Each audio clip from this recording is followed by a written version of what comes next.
Nerds, good morning. Welcome to Friday. We made it. Yay.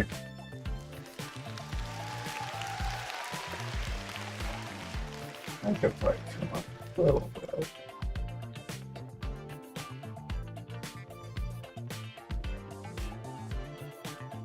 Try that again.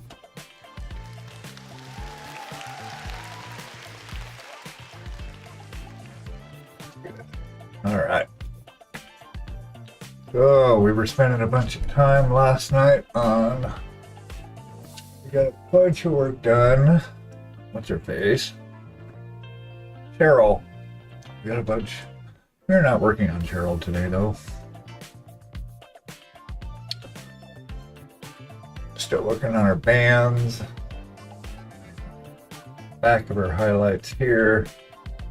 And then just tackling her robes, and that'll be fun. Anyway, but today we are working on, this morning we're going to hit on Uther's armor here. Got Uther.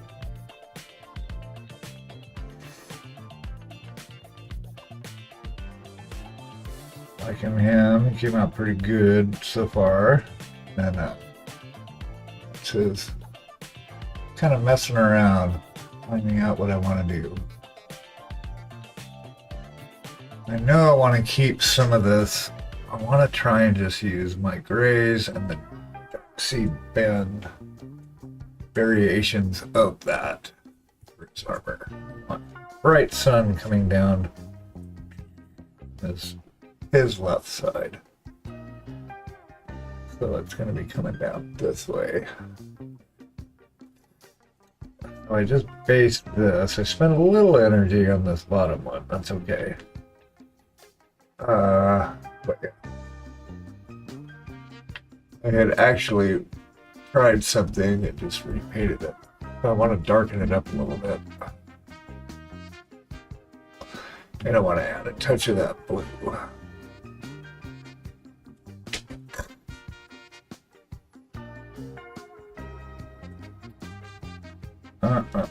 Alright, so got one of our sea bend down here, and we got some dark gray, and we don't want it too dark, but definitely darker than what's on there right now.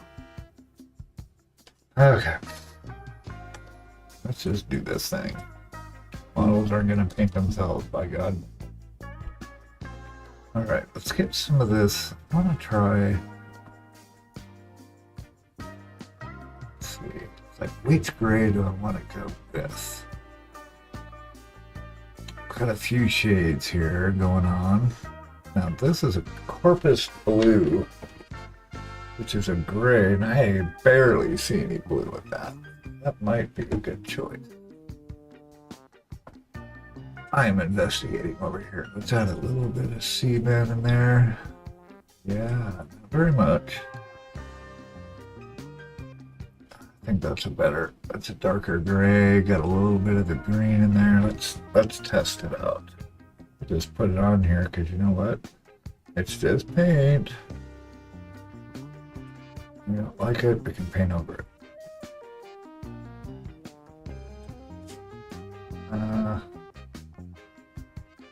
So this would be our base color.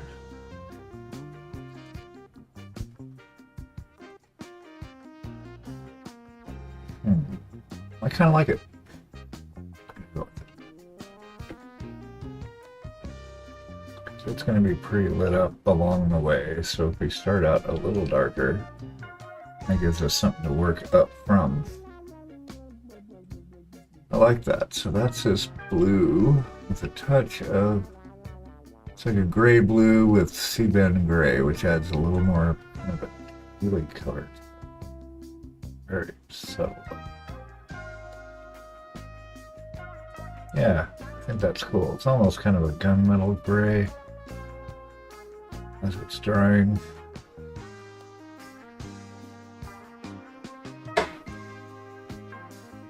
Make it a little different.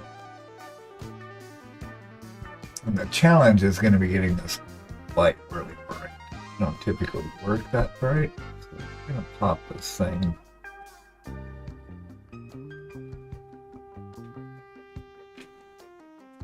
As we go, hopefully without it looking like too much ass. Sorry, that is too much ass, not acceptable. I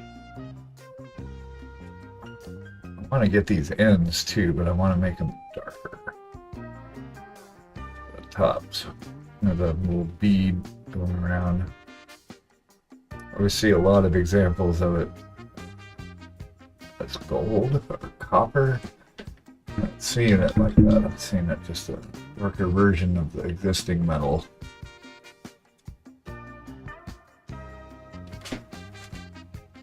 Alright. I kind of like that. I think this will be a little different. And it works with this because I've got C-bend straight as the main shadow. That's good. We can work backwards into that as well. But I want to make sure we've got a good coverage on this before we start mangling it with light. That's probably the wrong. Oh, that's right. We need that.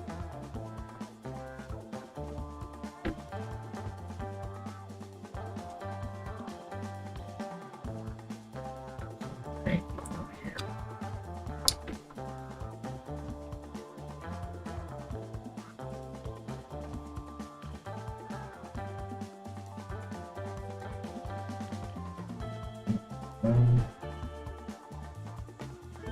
It's pretty dark. Did I just darken it up? Not too bad. Base this up. Yeah, this looks mostly done. That'll need refining as we move forward. It's a good starting point.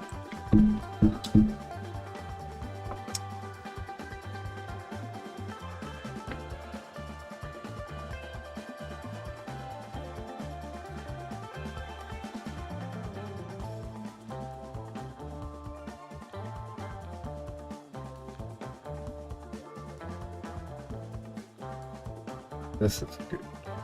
We're gonna light this up like what's under here.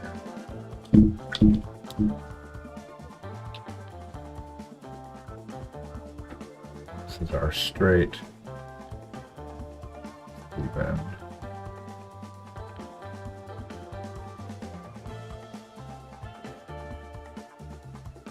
I had a little black.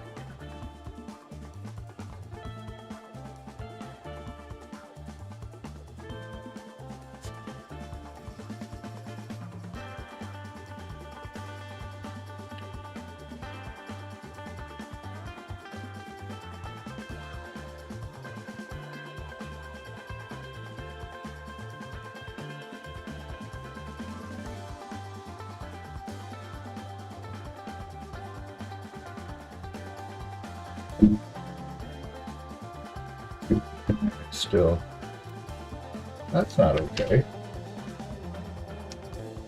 Not conducive to seeing little tiny things, that's for sure.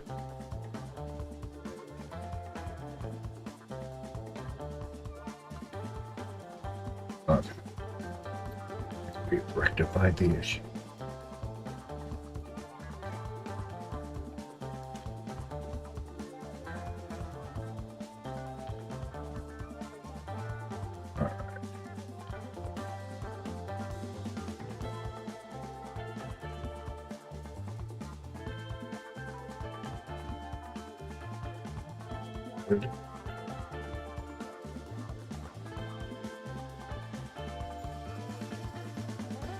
Let's see where it takes us.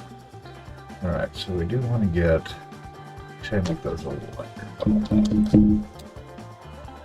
So we need to get the ends, the little roll out heating on the, get that based up, which will just be a lighter version of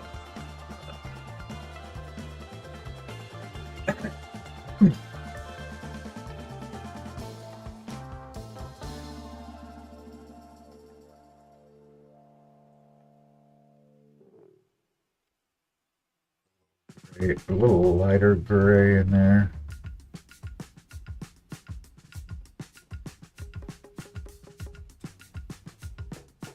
Trace this out.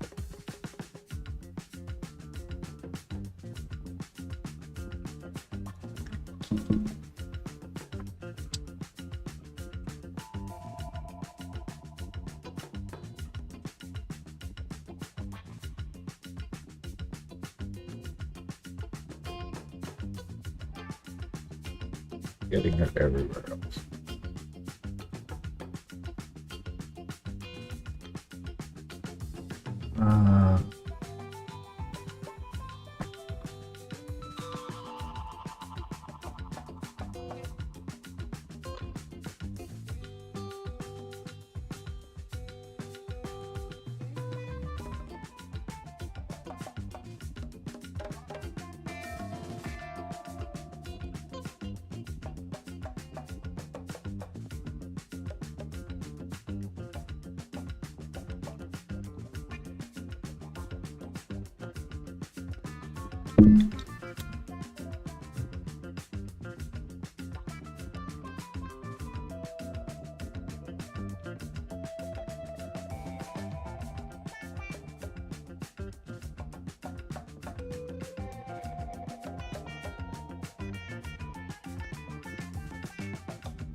That's actually not drying as light.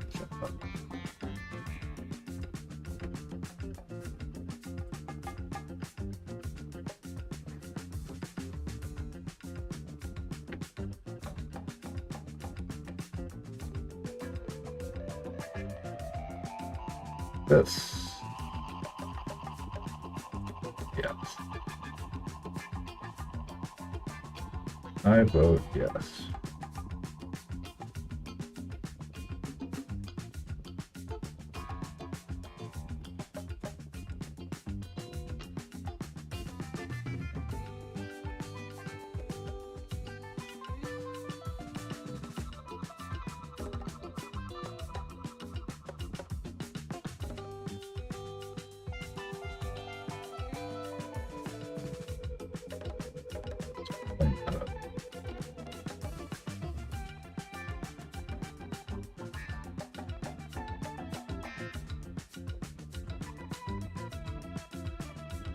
Everyone's having a good Friday in their time zone. Those of you from the future, how was it? What do we have to look forward to?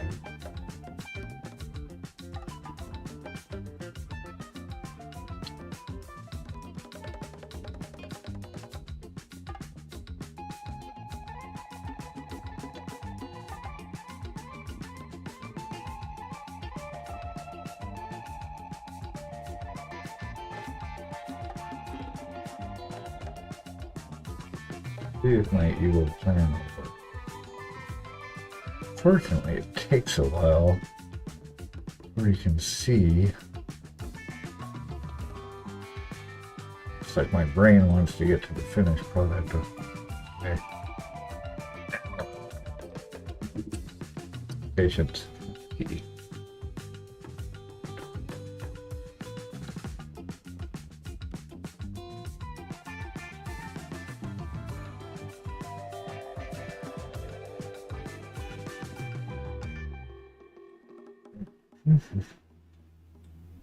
Not like his armor's in perfect shape anyway,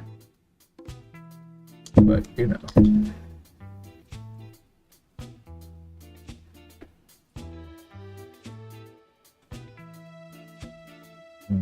But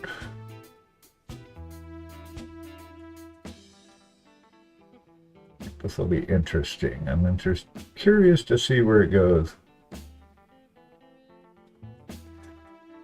I'll find out.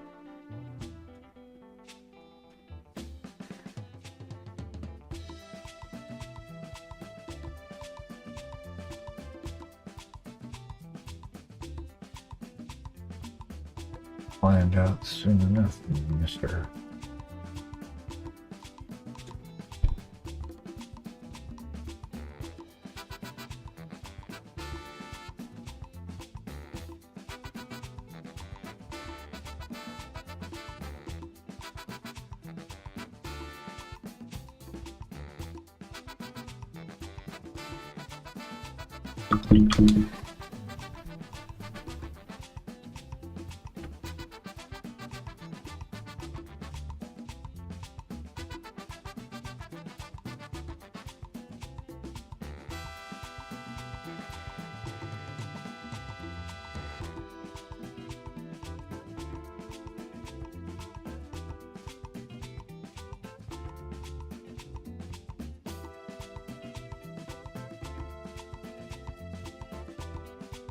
Goodness.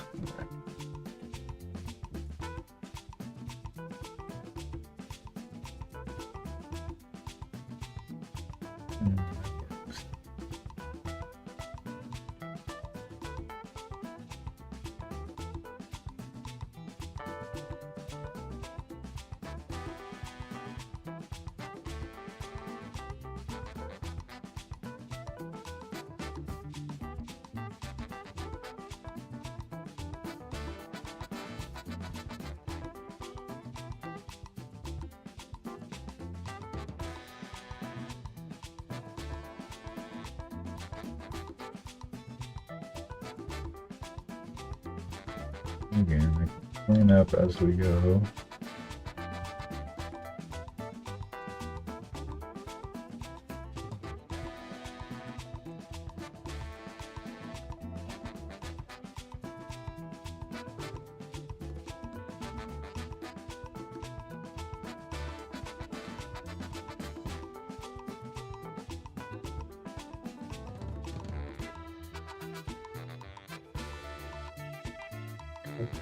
Whoops, I stopped.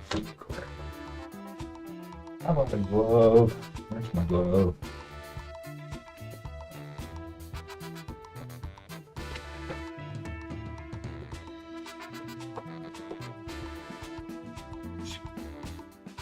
Oops.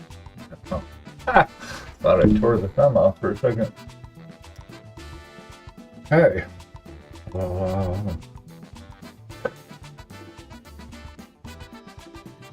Before I wear all my work off of the book.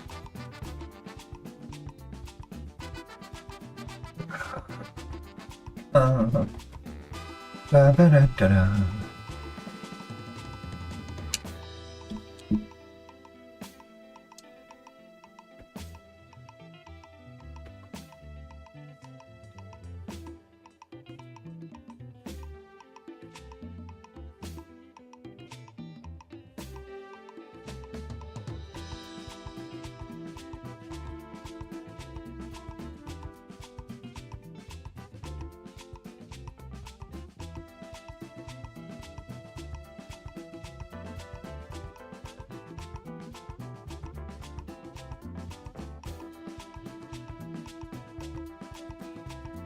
Pretty shaky right now.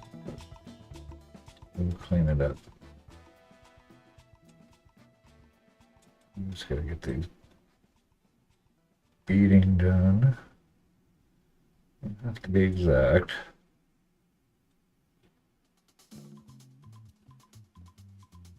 At this point.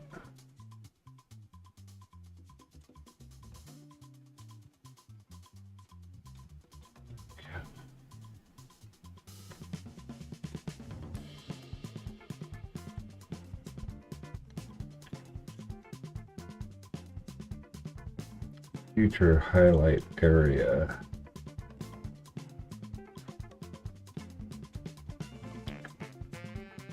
I'll use this for highlights too.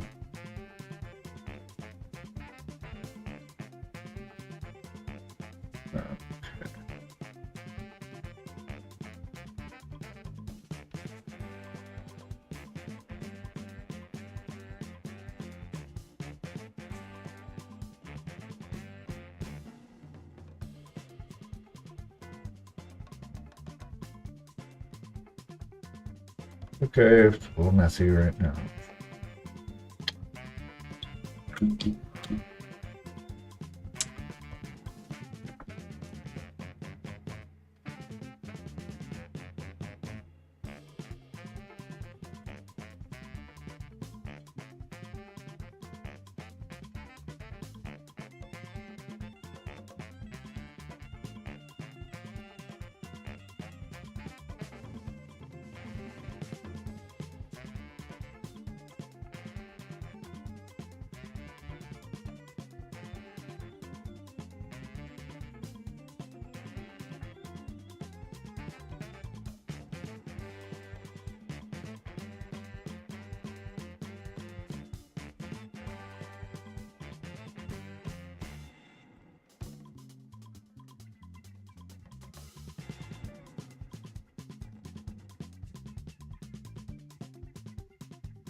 Huh.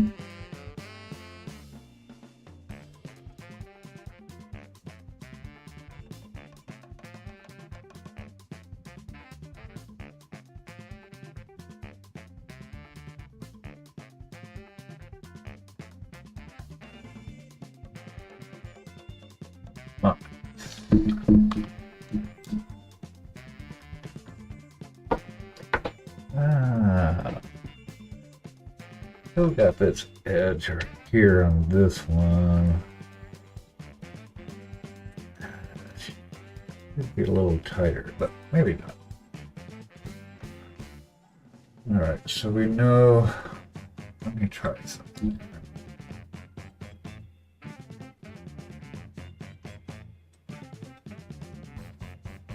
Just water.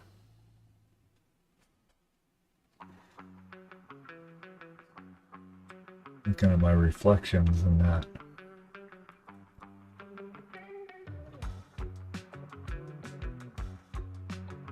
Yeah, it's like one right here. Okay.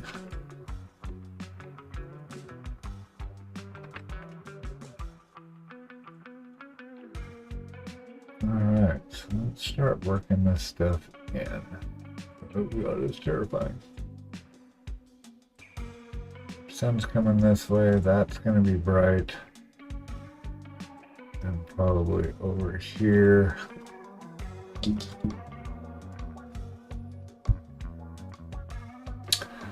bad, I like this. This light color. We're not going to do that. We're going to work in sunlight into it. That's the idea. So, here's our base tone. Let's make a little base tone. Gray. Some first. 2, 3. And do we have any yellow here? There we go. Instead of white. And a little bit.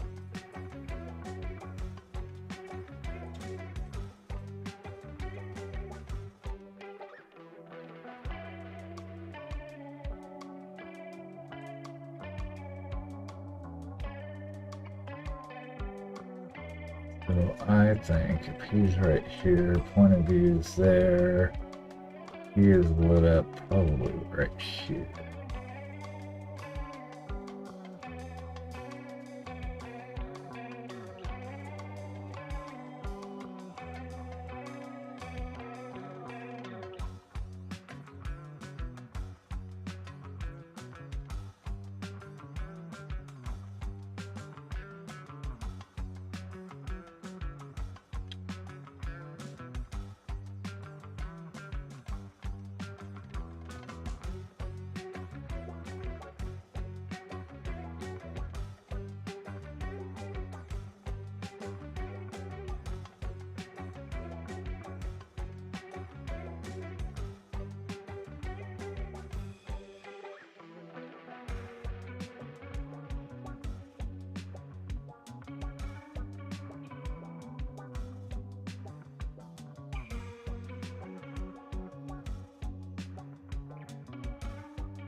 Right.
Oh, I got a little too wet there.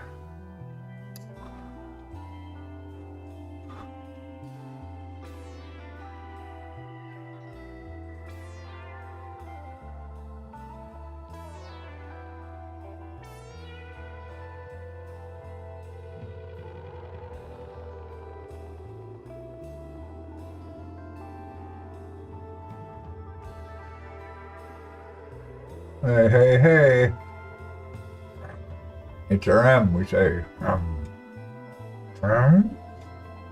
Oh. Good morning.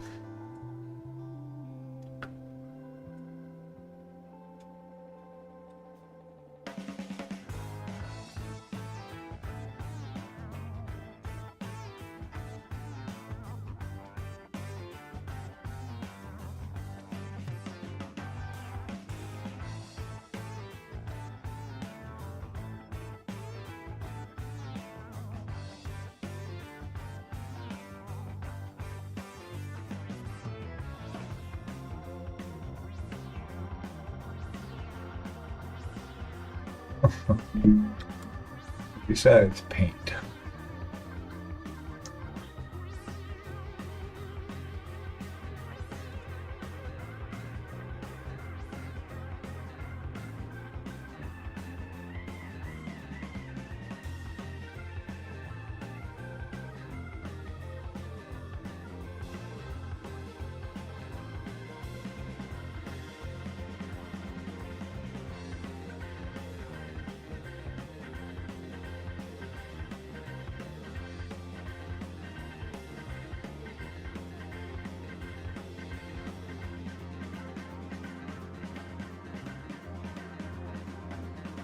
There can only be paint.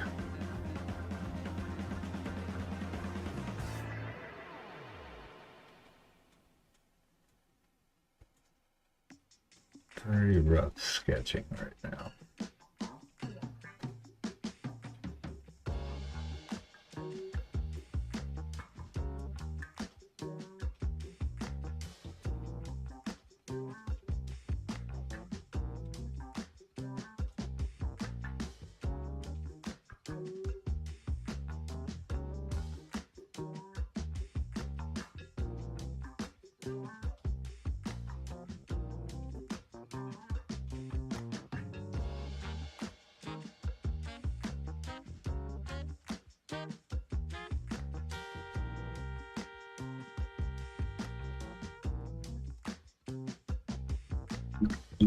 There can be only paint. Whoa.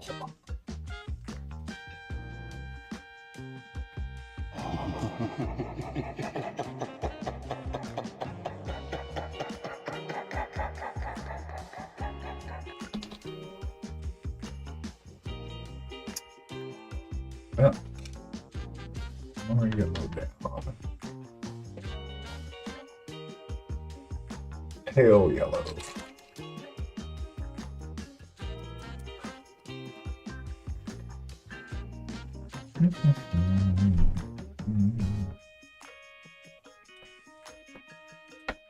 Bubbles. Paint bubbles.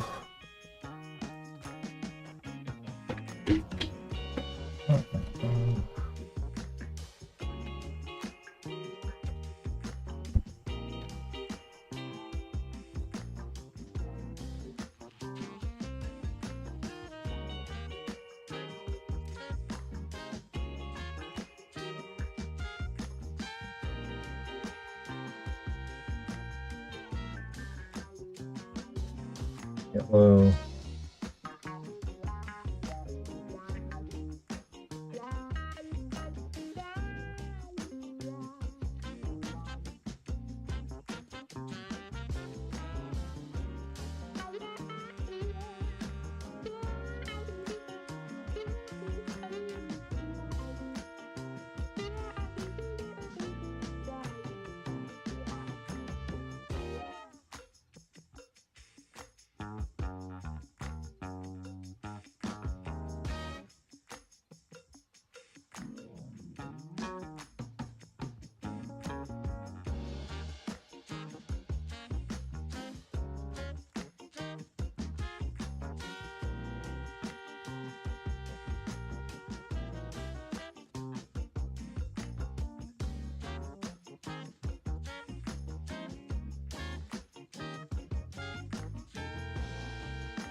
Color I want it.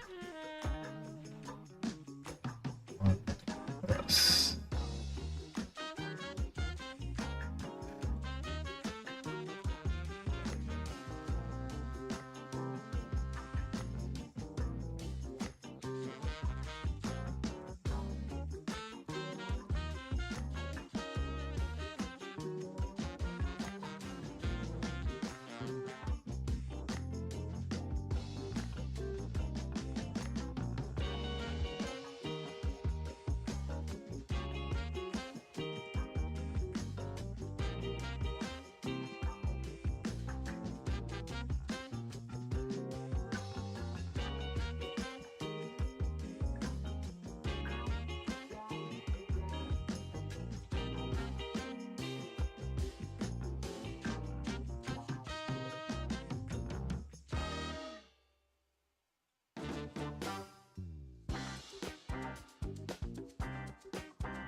Round and round, back and forth.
Oh.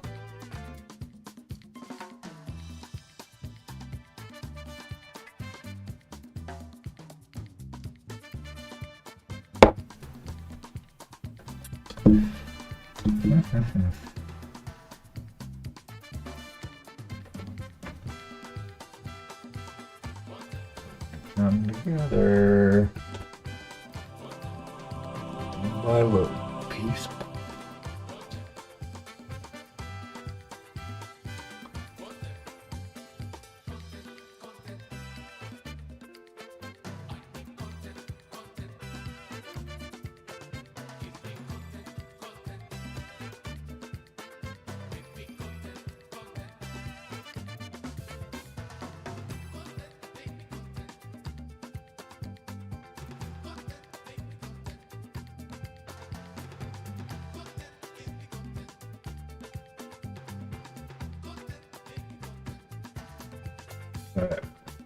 Yeah.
Let it dry. So I know I still don't have a song for it. One of these days.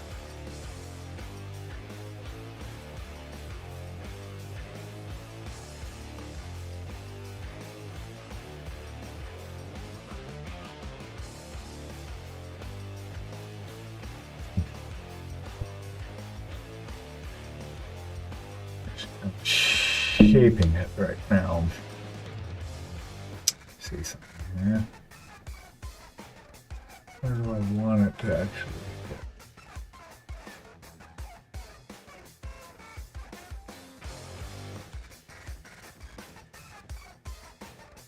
Yeah, pretty good.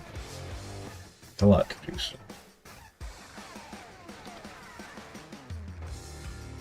That's gonna be smooth. Way out.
Okay.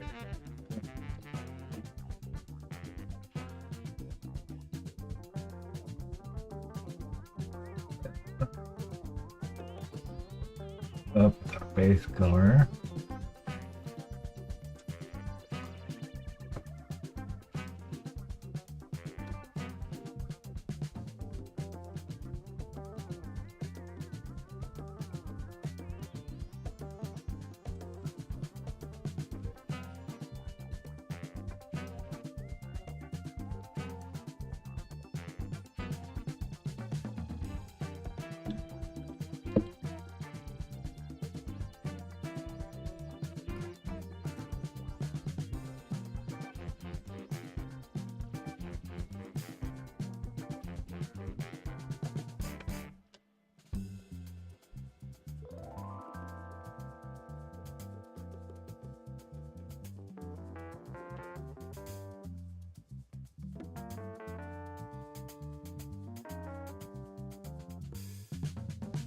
Hi-ho!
Ah.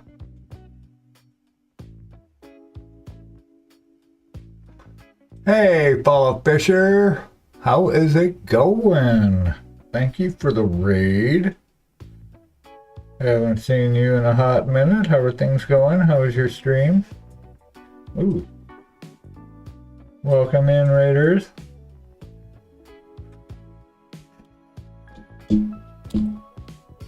Hey, thank you for the follow, War Game. Contagious, it's a Smiling Beagle studio. Pretty much focus on fantasy and D&D characters. Right now we're working on this guy. This is going to be a bust from, this is Uther from Black Crow Miniatures. So we're just getting a start on his armor over here. One arm. We did a bunch of work on his tome. But we're going to start trying to get this metal together. So, baby steps. How's everybody doing? Hey, thank you. Yeah, it's just getting started, so we'll see. It's in the ugly stage for a while. It takes a lot of back and forth to really get it smooth and looking right. Stream was good, working on some lacrosse. I don't know lacrosse. Lacrosse, just dipping my toe. Oh, gunpla. Yeah, I have no idea about gunpla. You got me. You lost me at gunpla. All I see when I see those is a lot of paint, because the models are just so big and they're all big solid colors. I could be totally wrong though. Thank you, Wargame. We're just kind of getting it ironed out. Grays and sea blue. Some of the colors I'm working with here. And yellow. So that should probably be brighter, honestly. I gotta brighten that up more because he's like in the morning sun. So afraid to go too light though, right off the bat. That would be the highest highlight, but we still need to get the rest of it around it lighter.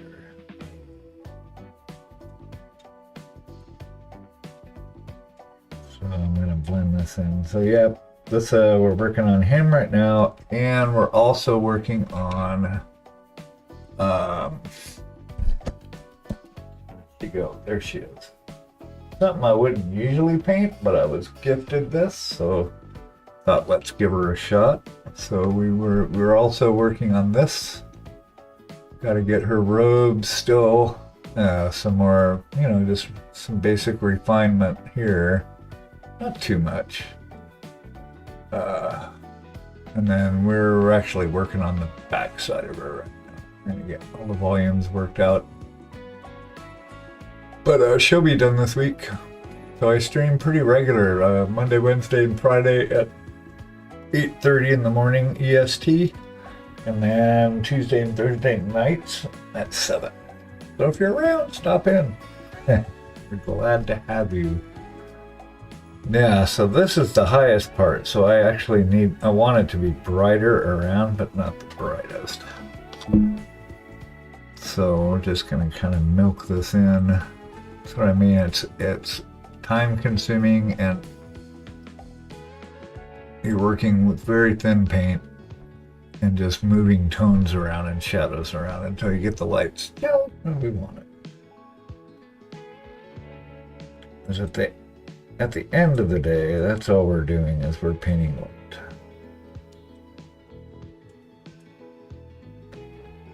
That's a lot of thin paint, for me, it's a lot of glazing. Everyone's got their own way of doing stuff, but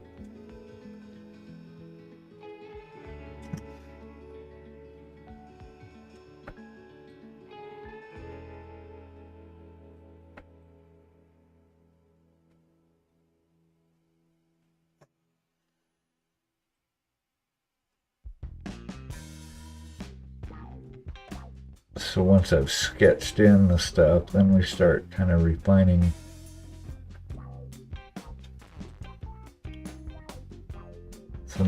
Because now I visually have an idea where everything should kind of be. So now it's just making it look good. It's gonna take a while. But welcome in. Thanks for hanging out with me.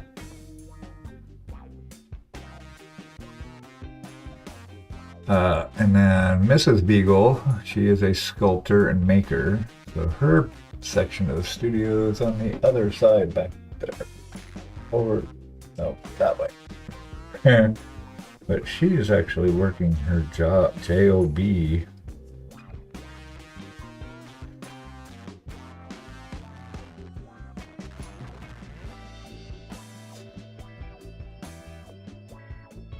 I'm literally just blending back and forth, light and dark, light and dark, light and dark.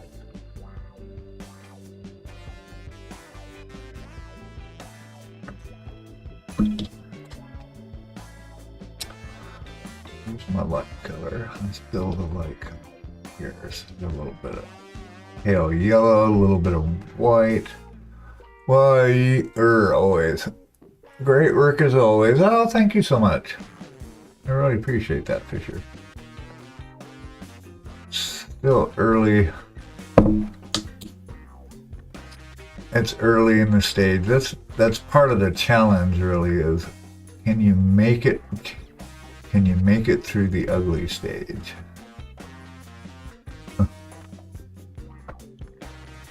And get past it looking like ass until it starts taking shape, then you've got some fortitude for sure.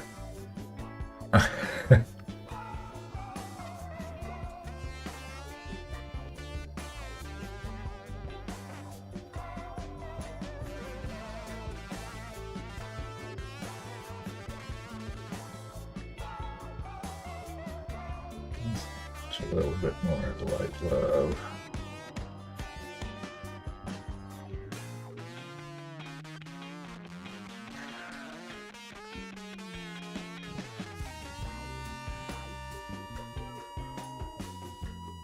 Well, that's very cool. Yeah, I saw you were streaming earlier. It's been good. I am been fighting with the post office. I've got a commission model.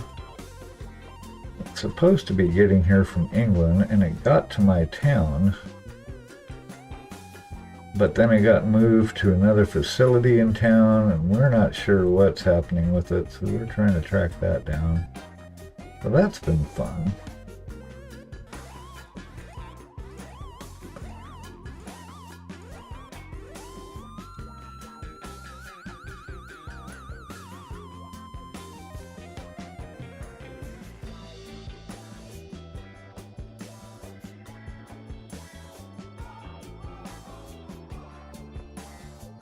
Can define this and then fade that out. Yeah, gotta trust the process. Fuck the process.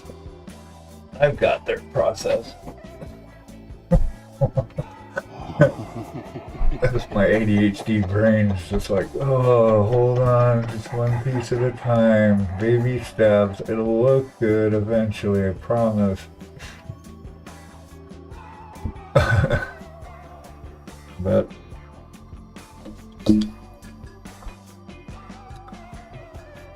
it actually has worked out 100% so far, so I gotta have faith.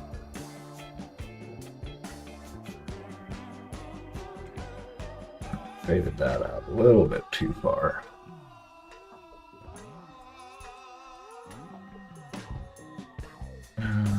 Bring it into that gray. So I got like 4 different piles of gray blue, depending on what value I need. Yeah, so we can tone this back just a little bit.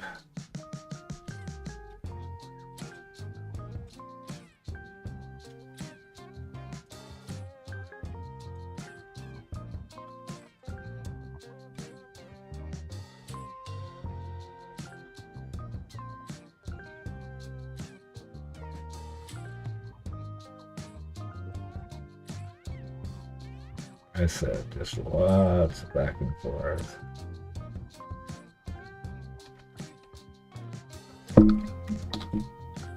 Gotta trust the process. I know, right? What they say. I don't know if I believe that though.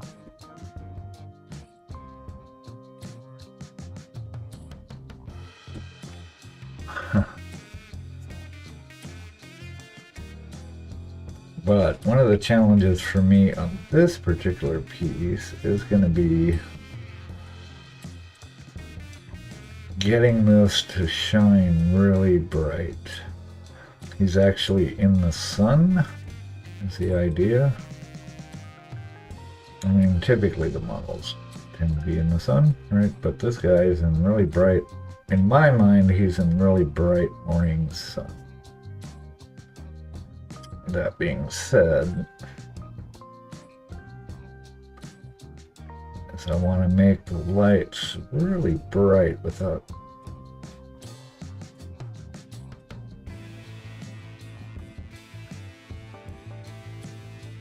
it looking awful. I guess that's it. Sup? What's up, buddy? How you doing? I'm just working on this Uther's armor here. I think his head's pretty good. I'm good with it, at least for now. That came out pretty good. So right now we're trying to get his armor. We're sketching in our values, and blending, and sketching and blending, and sketching and blending, you know. But it's a lot of surface area, so it's like, I want to make sure I get it reasonably believable. But yeah, I want to get it kind of bright. That's pretty bright. It doesn't have to be pretty. Thank you, sir. Appreciate it much. This will be my biggest foray into NMM. We're just taking it slow, baby steps.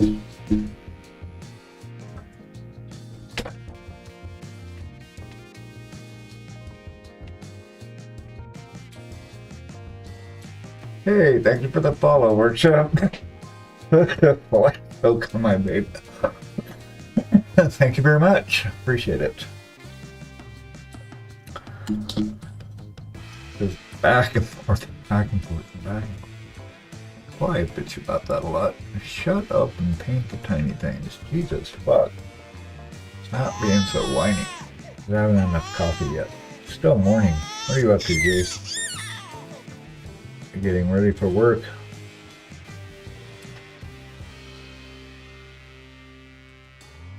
Or are you working? You might be off. I don't know. Chicken banana. Let me guess. Jace. Yep. Oh, nana. Oh, nana. Love it. It's definitely a wake-up call. I know we're streaming when I hear chicken banana.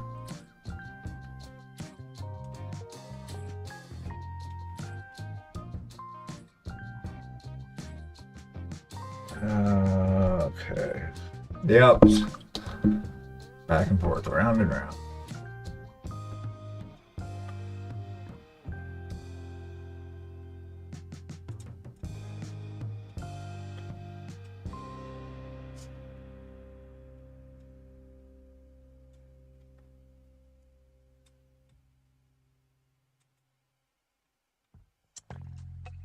That shouldn't come out that far, but it's a little nuts. It's just most of my stuff's display. So mainly because I print most of my minis so I can resize them however I want. This guy's a bust from Black Crow Miniatures.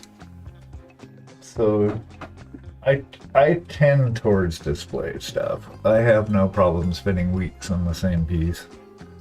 But this is like his breastplate here somewhere, somehow. There we go.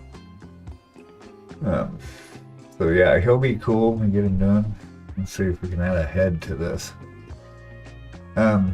I would paint more tabletop stuff. I mean, I do for commission, but as far as just painting those, not so much because I don't play. I spend most of the time painting, so I don't actually play the games. I don't really have a reason. I like painting the miniatures that I like to paint because I like the sculpts. And the funny part is a lot of those minis at like tiny size when you print them, or if they're at 28, I mean it may be an awesome sculpt, but you can't really tell because it's so fucking tiny. So I bump them up like. So like she, for example, yeah, I paint. I don't play. I appreciate it totally, but I just don't have time for that. But she was 32 millimeter originally, and I bumped her up like a whole nother centimeter. Because there's a lot of really cool stuff going on, and you can't see that when she's only like this big. You know, the bigger, I almost made her a full 75, but she's not that interesting. But she's pretty cool sculpt. So. I sold her, I had a version of her already, and I sold it. Now we've got to replenish the stocks when I get back to her. Oh, and we've been working on a, I brought this out for a minute. So she's a display model. And thank you very much, I appreciate it. So we're working on her too. Not my typical style, but it's turning out to be really curvy. Like all the volumes on here are nuts. Because everything's a circle. It's either a circle or a cylinder. So right now we're just kind of focusing back here. And then the next step will be taking care of her tail, finishing her tail and her robes. So she's pretty fun, that turns out. But we'll have her done this week. Uther's gonna take a while. Because we've still got like he's in sub-assembly, so he's got a whole nother arm. He's got this pommel for his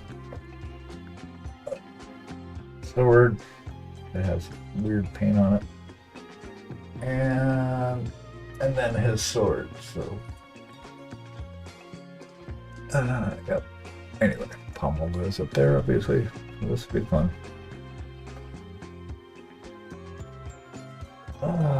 But yeah. So yeah, I will sit and trying to mix models so I'm not painting the exact same one on stream time after time after time. We've got another one, so we do a group stay in frame cruise, our stream together collab that we work on Saturdays at 4 o'clock. So Painty Paints and Leighton Roses and whoever else wants to join us maybe this Friday, Saturday at 4 p.m. EST. We're looking for guests, always. This is from our friend the Lion Creative. This was their first foray into sculpting. And I think they did a stellar job. Came out good. So I've got her primed up. We're going to do her on stream. She is all skin. So that's going to be fun. And then we've got another one from Monster Den Minis, because words are important. Which is this little dancer scavenger.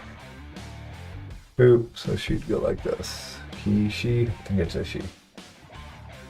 Anyway, so we're gonna do that on stream too, or on stream together, stay in frame.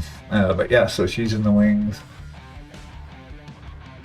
Yeah, find somewhere to put her where I'm not gonna get paint. So I'm big, I've got paint everywhere. Yeah, artist panel, yes. Yeah. So yeah, just working through this.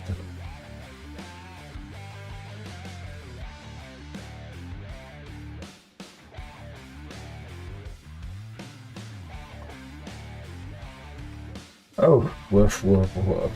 It's coming together though. I think we might Might be able to get this nailed down mostly by the end of sesh today. Yeah, I like that this kind of interim, that is the like regular metal armor here. And then the shadow is a mix of that with dark sea, which is like a teal kind of thing. Where is it? Yeah, Monument Hobbies. So I typically use mostly, I've got the full waves, all the waves of the 2 thin coats, and then a bunch of Pro Curl, which is really good. And they are quite different. That I've been using more of the Pro Curl, but this is more, it's kind of a teal. Teal-ish, but we're just using this in every little mix on this armor, so it's in everything. So like I'm working this way in my mind, I'm like, okay, going around like this. So we're just focusing on these right now. This is the main specular highlight, and there's a secondary over here. Right now we get the main one because it's in the main point of view, so that's priority. But right now we are going to take a 5-minute pause. Why is that charging my card? I don't know why. Anyway, that's a problem with having everything going through your watch. Like I get every notification of everything. We're going to take a 5-minute pause so I can let my eyes do some aerobics and get a break. And we will be right back. For those of you that are new here, you're not going to miss anything. I don't stream, or I don't stream. I don't paint. I am also going to stretch and get some caffeine. And there'll be 3 minutes of ads, of which you can feel free to ignore. Do whatever you like. I will be back in 5.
Okay. keep doing them smaller until I can get them.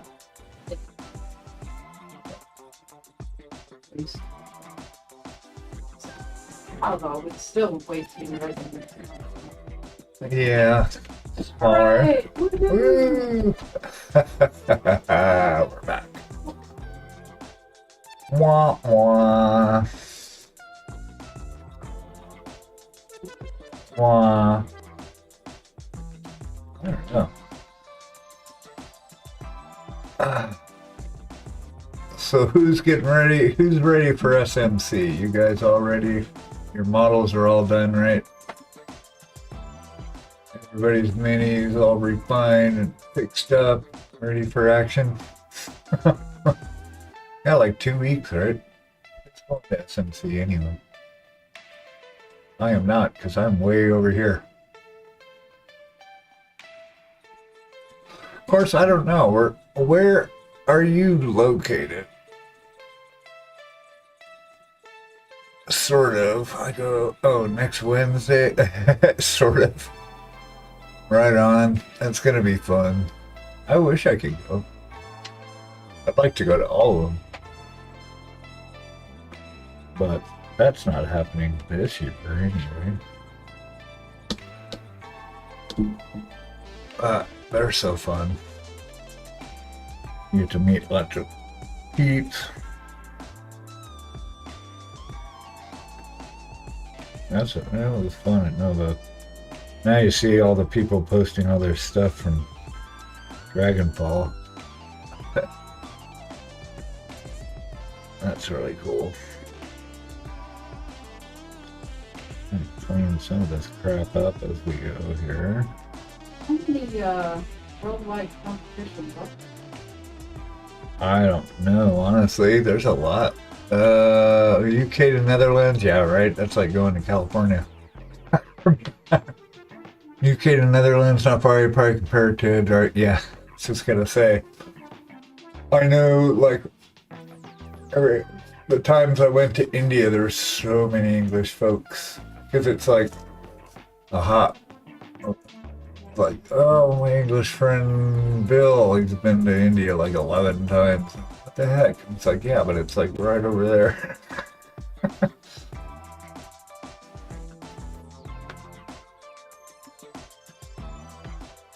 That's cool, but yeah, so I don't know, right? Because there's a lot. I mean, Eric Svensson was talking on his stream last night that he's actually heading off to SMC, and then there's SM in Germany, which is right after that. 12 hours overnight. Eesh. Oh, yeah, okay, so it's not quite as close as I thought it was. All right. I know from New Driving? No, coach. He's flying, I'm assuming. Coach means flying, or are you taking the train? I'm confused. Coach, meaning overnight journey. Yeah. Well, I know flying-wise, from New York to Abu Dhabi, well, to New Delhi, say, or Chennai, either one, really. It's like 18 hours. And I thought that was bad until I ran into a couple of Australian folks. We're friends. We became friends. They were at the seminar with me, and they, it's like, it was 24 hours from Adelaide, Australia to India. 24 hours, Jesus. It's probably one of the only reasons I haven't gone to Australia, actually, to visit them, except they're in Adelaide, which is in the very middle of the, well, south coast. It's like the total bottom side of Australia. Like, oh man, that's such a long flight though.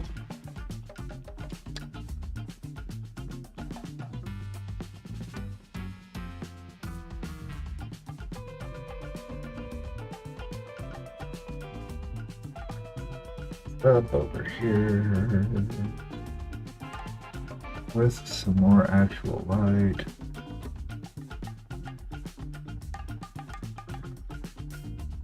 And all I'm doing for brightness is mixing in some pale yellow and a little bit of white. Yes.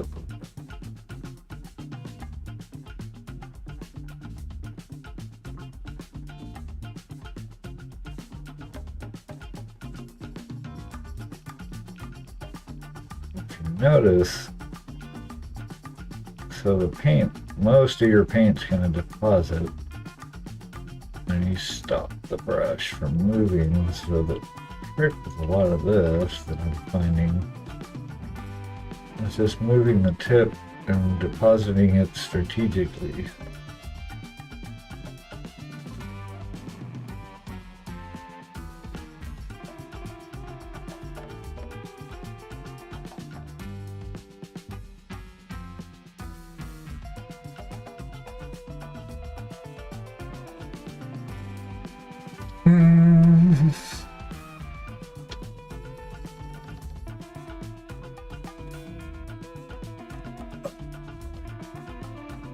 Yeah, this can kind of started out pretty nice. I'm digging that. It's a bright sun, so we do want the sun to pop. Down here isn't going to be as bright as up there. It's further away from the sun. But it would still, I'm still forcing myself to push it higher than I think I would. And again, when I typically matte varnish this stuff, so it's gonna dumb down a lot of this highlight also. Once we varnish it, so we can kind of exaggerate them a little bit because we can always bring them back. You have to clean up down in here. I didn't do it that one. Oh.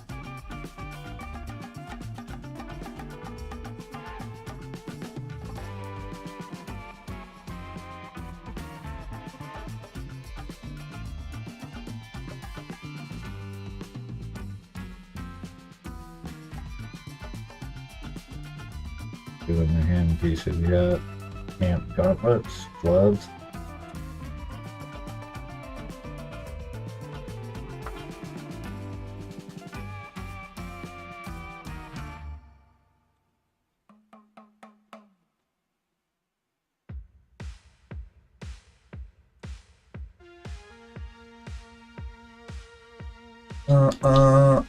How's everybody doing? Are you guys okay? Everybody all right out there?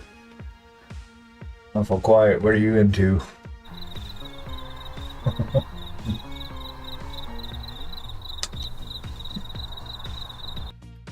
don't like that. I'm not liking the angle of this. This is okay. I like this. Going into here, it would be wider down here.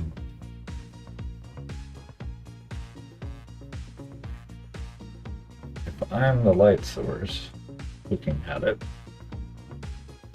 You are the light. I am the light. Tejas, what it means. That is what Tejas means. Older. Yeah.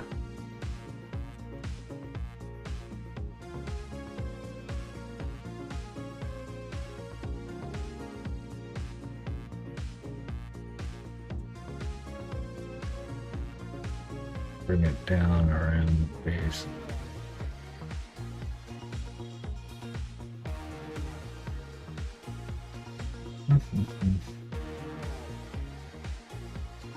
Oh, currently building a Hoover. It's exciting being an Lily, isn't it?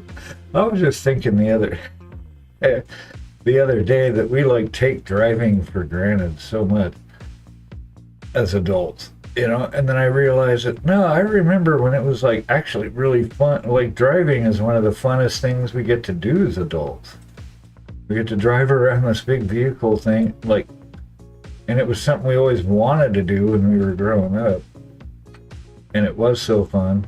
I think we forget how fun driving can be. When you're not driving on the road with idiots.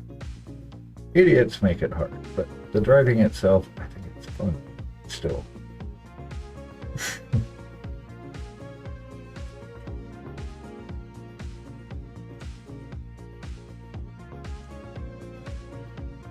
Call me weird. Weird. Thanks. You're welcome. Yeah, she called me weird too.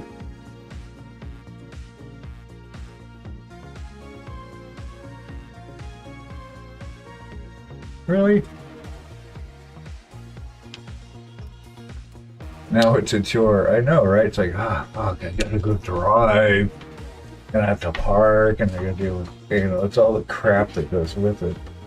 It strips the joy, the raw joy that is driving a giant vehicle. Driving, well, to a lot of people, it's like driving a weapon around. At least out here in this town, oh my God, these are like the worst drivers of anyone. And I've lived in a bunch of spots around the country, and these are by far the worst drivers. It's like stoplights are just suggestions. Zero people signal. Yeah, it's the other drivers, right? Hey, Smithereen.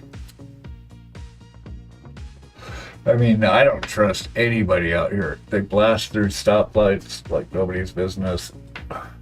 It reminded me of Italy. We rented a car for 2 weeks in Italy once. We had to we drove from Florence down to Siena, back to Florence, and then out to Pisa, Parma, the West Coast, basically. Yeah. Pacina. Yeah. Anyway, it's like, yeah, their stop signs at intersections are literally suggested. If there's nobody coming, there's no reason to stop. I was like, okay. Hopefully your eyesight's good. That's all we can hope for. I don't know. That's why I like my motorcycle better. Not being in a cage. It's still fun. It's always fun. Even if I go to the store, it's fun. It's the hassle is going riding when it's nasty weather. 'Cause when we were in Oregon, it rained all the time, and that was like our only transportation. So I had to do grocery shopping and everything with my motorcycle, which is a big touring bike. So it's meant for. I've got a lot of storage on it and stuff. So going grocery shopping was awesome. But Oregon rains all the time, so I had to put on my rain pants, get all the gear on, then get the rain gear on, and then if it was cold out, I've also got like a plug-in, so it plugs in. Now I've got heaters, got like a liner that's heated, and I've got heated gloves. So during winter, I'd have to put all that on too. It's like just to go to the store like a mile away. That was kind of a bitch. But you do what you gotta do, right? I mean, humans are super resourceful. That's why we're still here.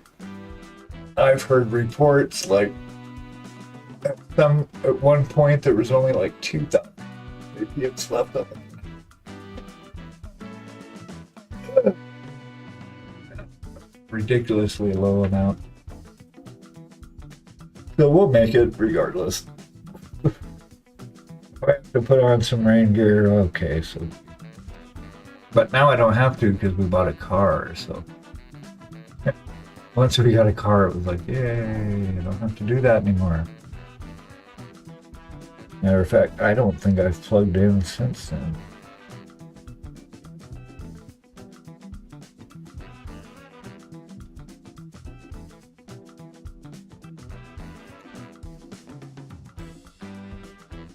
Riding to work was faster than riding. However, putting on and taking off the kit needed. Yeah, it's getting your gear on and off. I remember I was commuting to New Jersey from New York, the place I was laid off from. Womp womp. But I commuted. It was like a 40-minute commute. And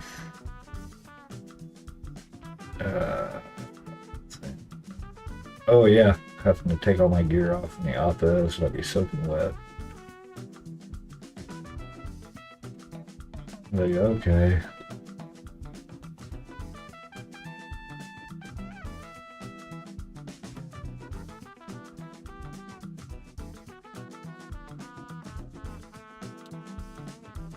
I can't lie, I still love riding.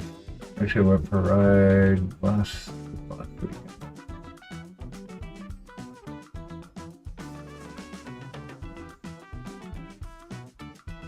Have to keep its blood warm, otherwise it spits. Only because it's been this summer. I usually ride a lot, but summer was super hot. not really enjoyable for me riding when it's like 90 degrees out. Not into it.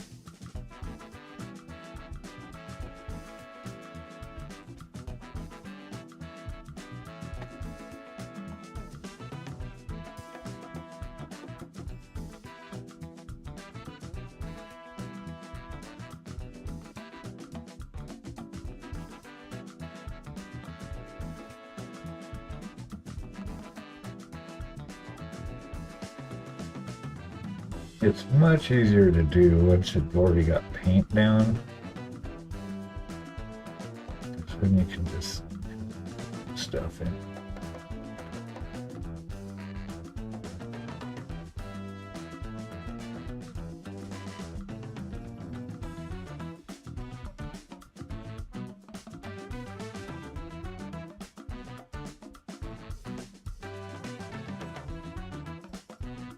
And the changes are really subtle, but they pile up. So now the process is starting to take shape. The evil plan worked.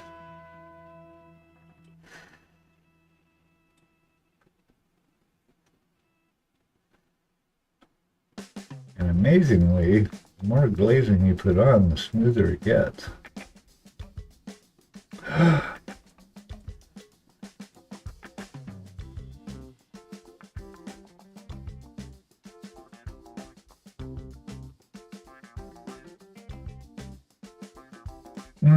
Probably been 15 years since yeah, what do you have? I mean, yes, a Triumph. I want to get a Triumph someday. My brother-in-law had a T1000 Triumph Bonnie. I love the Bonnevilles. Nice. Be fun for just going around. I wouldn't want to go on long trips on it, though. He used to go all over it. I mean, long trips on that thing. Like, my ass would be killing me. I had a Honda Shadow, which is a cruiser. It was like a 1988. It was really fun, but you could not go distance on it. Your tailbone it was just excruciating. That's when I went and moved into the Gold Wings to get a bigger bike. You could actually sit on longer than an hour and a half without your tailbone flying out of your body.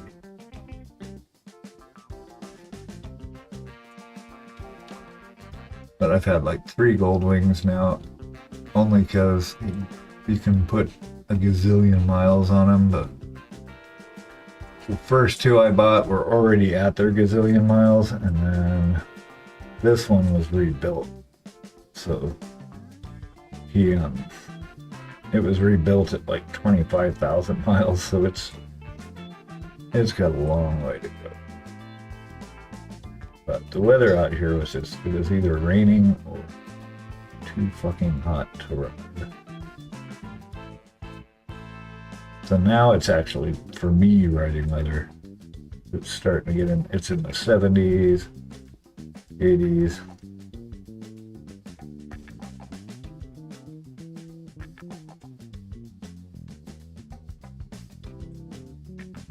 Which is like perfect.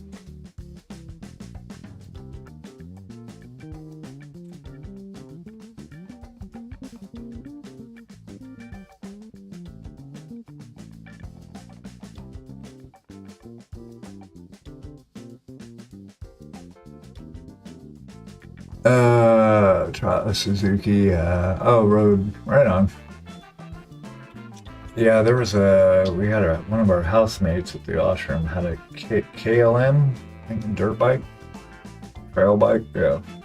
I think it was KLM, KLR, I don't know, I was never a dirt bike person. I just went right into street riding. But yeah, we had another guy at the ashram. He had a Honda. I don't know, what was it? It was a Harley. It was a Harley Sportster, like an old one, and it ran great. But he left it in the garage. He took it out once a year to go around our little hill, which takes about 5 minutes, and then he put it away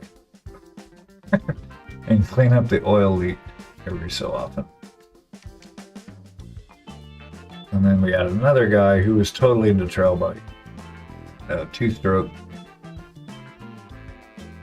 And he had to give it up. He's like, yeah, I would love to get another one, but he was an older guy. He's like, I would kill myself if I got one now. I would tear those things up. And if I do it now, I would die.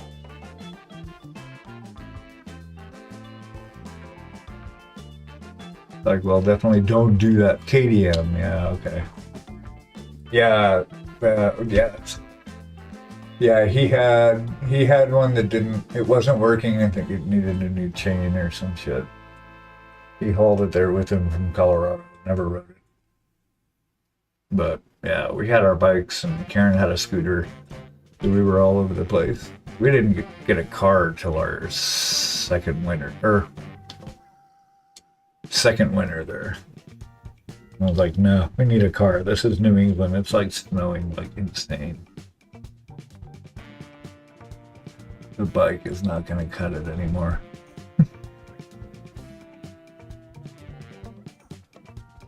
But there's a lot of really good riding out here. That's fun. There's a lot of places to go. New England was pretty awesome too. Riding around the Catskills and stuff, that was great. Along the Hudson River.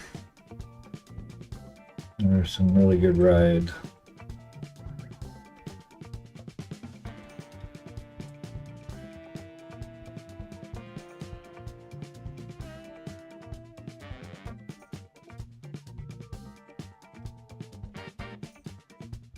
And introduce a little brighter color. Let's bring it up a notch.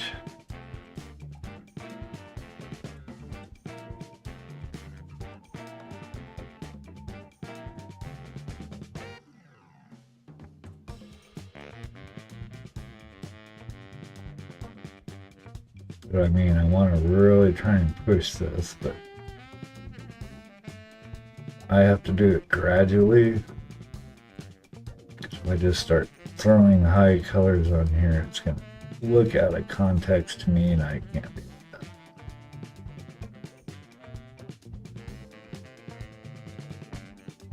Do this, I can get some more highs in, and then we can kind of blend it in. It's coming along. Gonna take a bit, but my dad bought my bike brand new, 89, sweet. Oh, when you were 5, you were one of those kids. Yeah, I wish my dad was cool like that. I never got it. I was on a Schwinn. It was like, wee. Both my mom and dad rode. Wow, sweet. You just had in the garage for 6 years. Sweet. Oh, you weren't riding it at 5. I thought you were one of those kids that like their dad's we've got one in the neighborhood. There's this little kid that just got a little trail bike, like a mini one.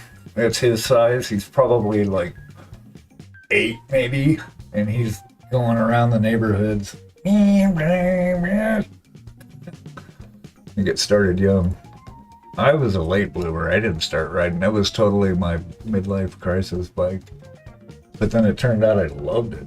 I got into them. I started riding scooters, like 50cc scooters. You could ride legally here without a license, without a motorcycle endorsement on your license. So I put tons of miles on that, and then I realized, gee, I think what I want is a motorcycle. So I took the training course, which gives you a discount on the insurance. And it teaches you how to ride a motorcycle safely. I think everybody should take it. But anyway, I never looked back. It was like, motorcycle, that's what I'm talking about.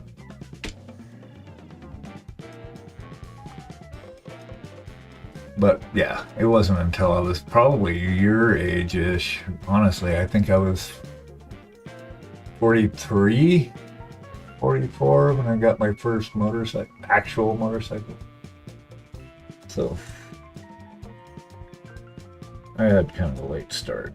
I've only been riding like 10, 15 years. No, wait, how old am I? 15, 16 years.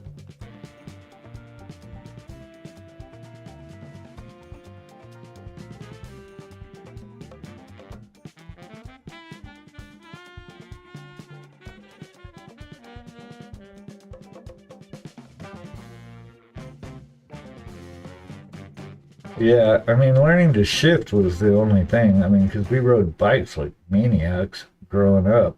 So a motorcycle is just like a bike, just way faster and heavier.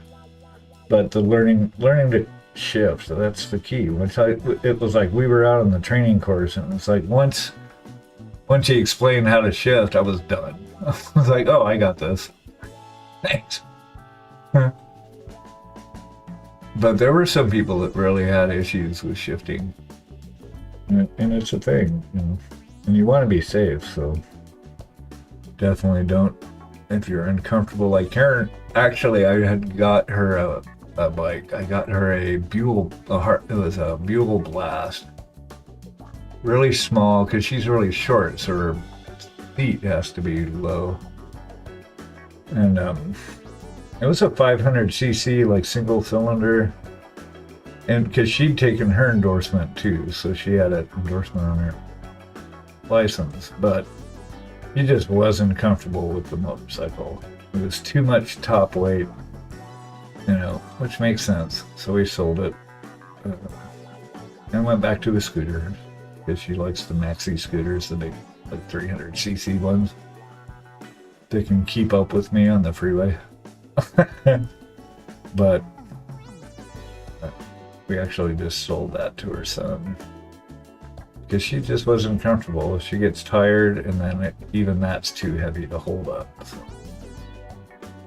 So yeah, know your comfort zone. It's a dangerous endeavor, to be sure. It's like saying tattoos don't hurt. Yeah, they absolutely do. Motorcycles will kill you, absolutely. It's the other drivers that I worry about. Because you're like invisible, basically.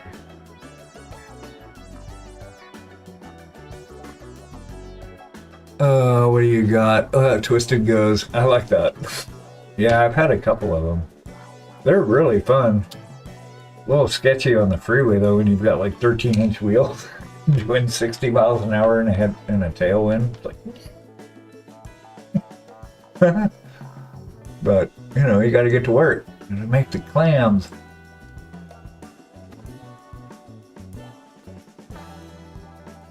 Oh, yeah. Yeah, it would be another toy, right? I mean, back then it was our transpo. Now it's a toy. I don't have to ride it. But, you know, I wasn't a weekend warrior for a long time. Okay, so now the time is flying. I'm just locked in it. So we gotta block this up. I like that. This isn't working.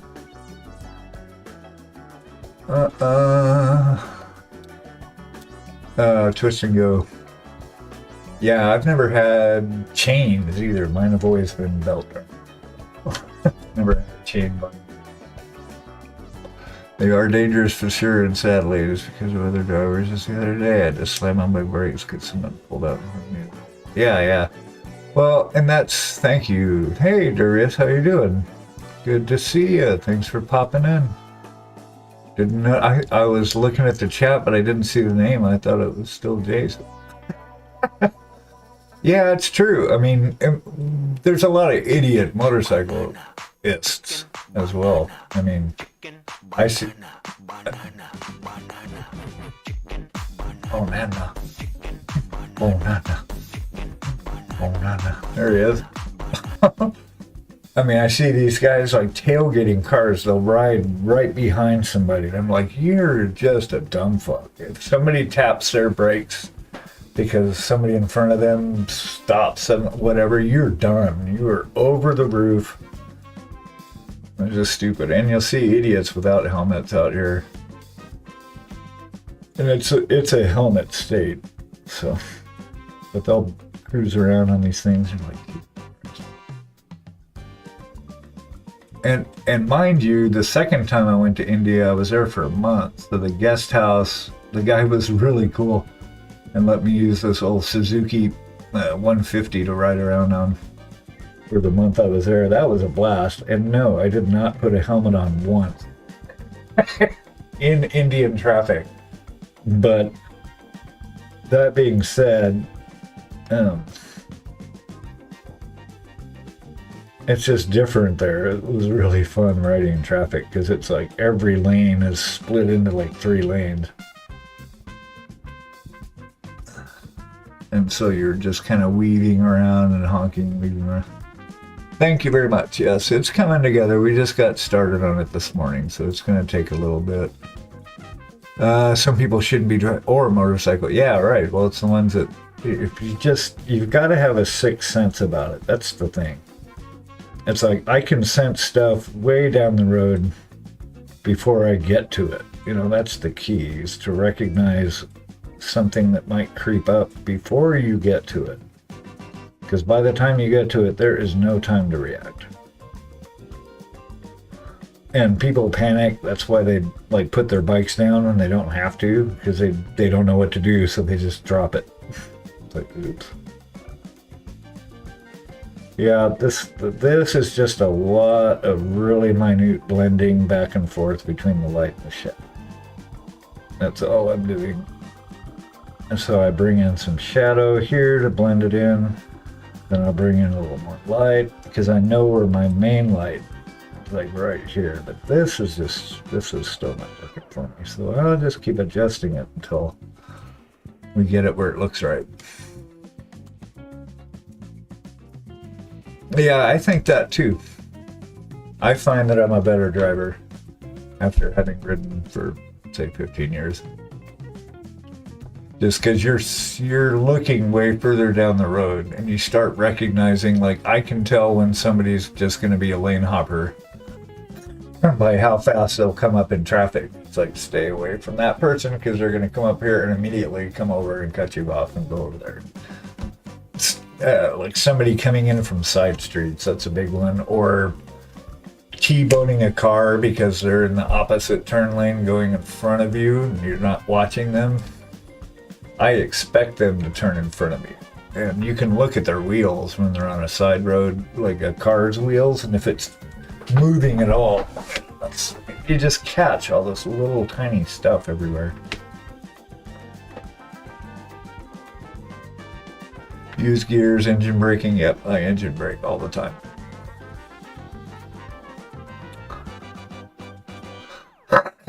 Yeah, my brother-in-law rode like his whole life, and he was part of they were called the Brit Iron Rebels, and they rode all British bikes. It was all Nortons and Triumphs.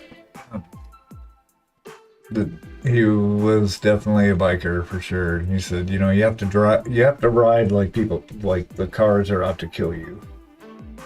I never wanted to go that extreme, but I get what he was saying. Stay away from the cars. But still, it's a blast. Right, so I've got to get this. This might be coming down too far, and that's what's fucking me up. Because if the highlights come in here, that makes sense to me. It's hitting this, it's bouncing off of there.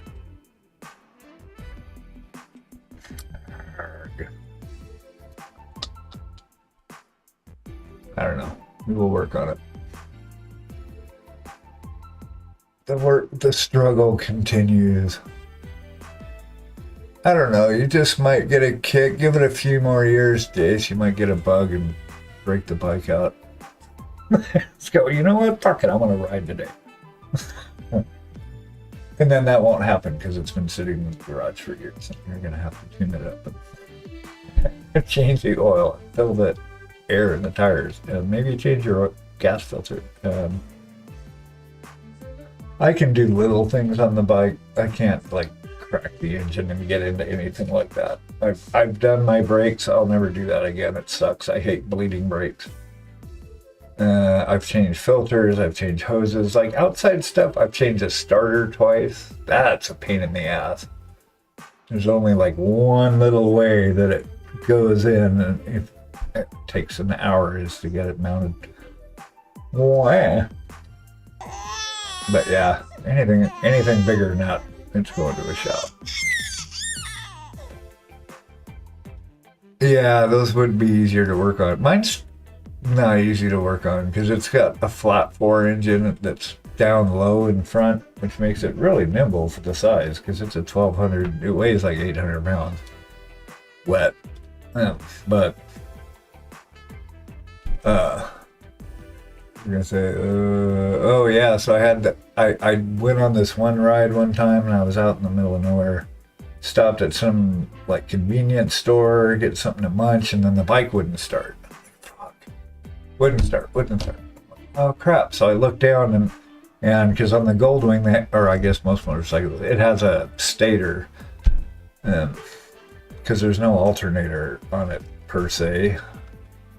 But that was the only bad design that Honda did on it, is they put these wires too close to the battery contact. There's like a heat point there, and it typically would melt the contacts on this connection. It was a common issue, and so a lot of guys were like putting car alternators on their bikes and just wiring them up directly. But anyway, that cost me $3,000, because they have to pull the entire engine out to get to the stator. I was like, oh my god. So we did that like 4 years ago.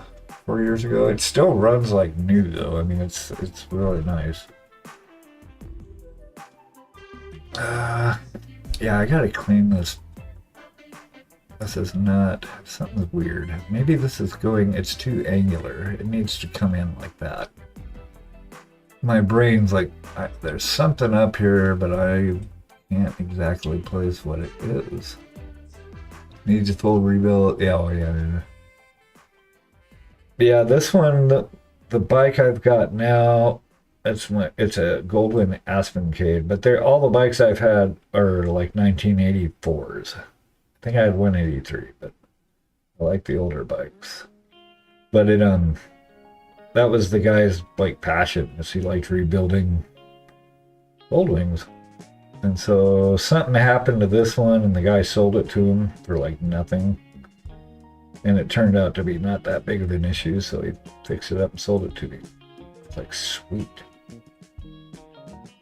So I got a really good deal on this guy, and it still runs like new. He did a really good job. See, so I'm going to bend this in a little bit. Or try to. I think that's what's messing my head up. Because it's almost not even the colors that you use doing NMM, it's the light placement. It's where you put it is actually more important than what color you use. Because if the light's not in the right spot, your brain short circuits and goes, there's something fucked with this. I don't know what it is, but something doesn't look right. So that's why I'm spending so much time on it, because I want to get it good, right? And so it's tweaking, but we can hang out and chat. You know, that's kind of the idea. He's not for display or anything, but I still paint stuff the best I can. I mean, it's hard to stay to it. Well, this is desktop level, or desktop. This is tabletop level. This is tabletop plus level. This is just the way I paint. And we're all learning here, so it's, for me, this is me learning how to make something shine really bright without it looking stupid. That's the goal here. I like OSL, I like light and all that, and I've done a bunch of stuff, but I always shy away from going really bright. Because in my head, it's like I'm not sure I know how to control it, but this seems to be working out very subtly and gradually.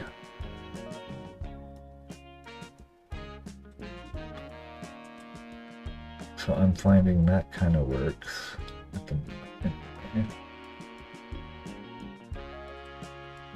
What do we think? What methods work for you guys?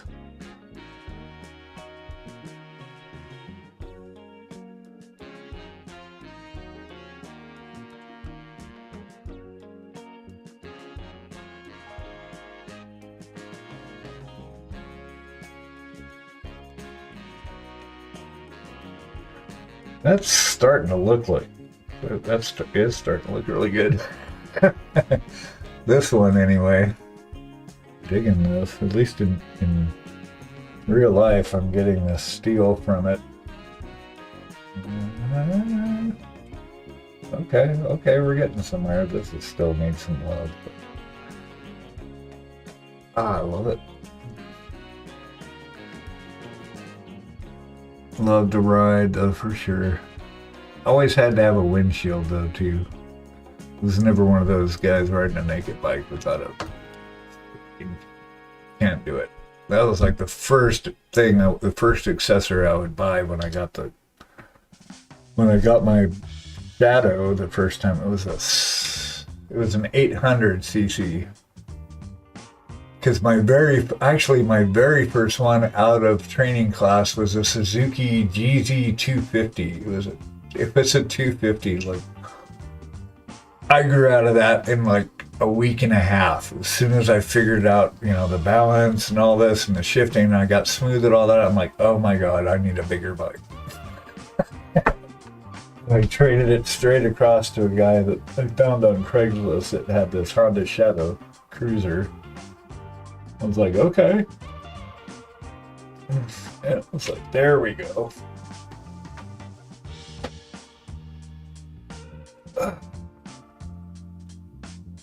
I haven't had much experience yet to have an opinion yet.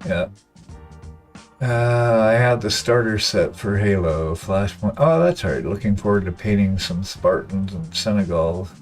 Sweet. Well, I mean, a lot of it is just take your time.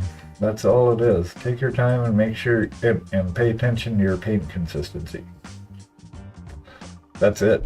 I mean, when you're just doing base coats, for example, it's just paint by numbers at first because you're just getting your blocking in colors. And then while you're doing that, make sure you just take your time. Don't try and rush through it.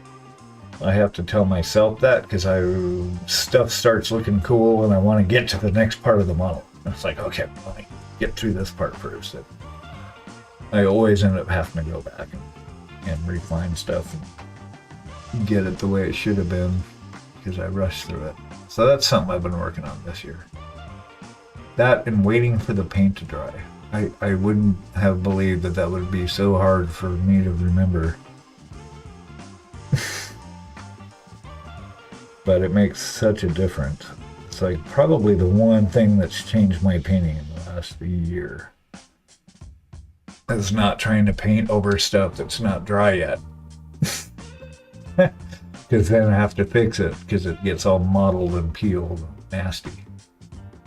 So I'm really, really trying to be conscious of that. This should probably come out a little more. See, and it's like I'm just using really subtle shades and building it up. And the paint, like this blob, that's too much paint right there. So I'm going to have to blend that through. But the smaller area you work in, you're going to use thinner and thinner paint. You need to be able to control it. And I'm just using the tip of the brush. Trying to blend this out here. Duly noted, yeah. Yeah, and feel free to ask if you ever have any questions of anything. We're all just here to help ourselves out, honestly. And it's a great community. And there's, you can learn to do anything you want.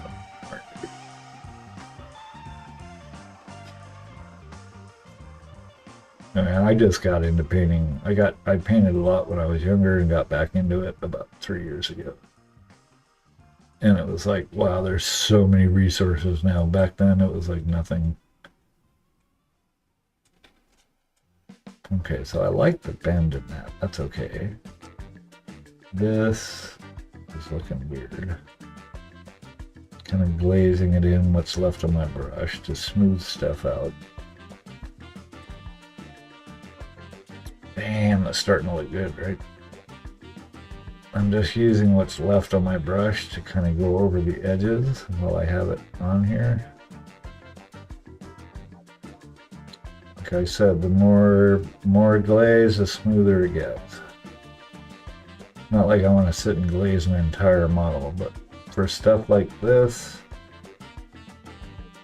I think that's how it looks good. Damn. Yeah, that's starting to come together now.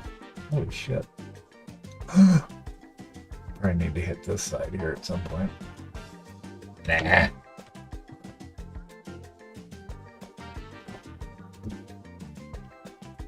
Let me see in proportion with our friend here.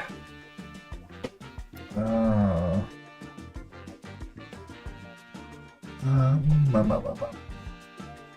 think that would be about there. Yeah, okay.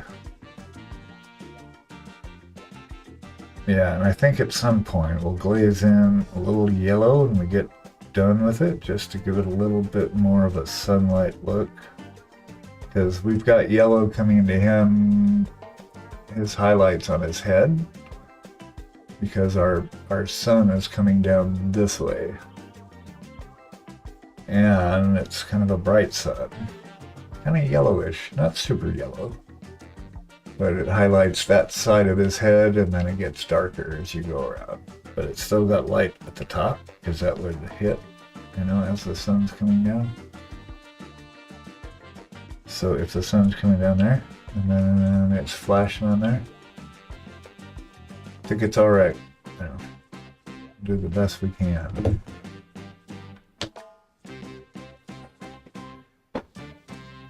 Yeah, and a lot of little movements. Like yesterday, I had actually started this process and I was just slopping paint on and trying to work really big and wet blend live on the piece.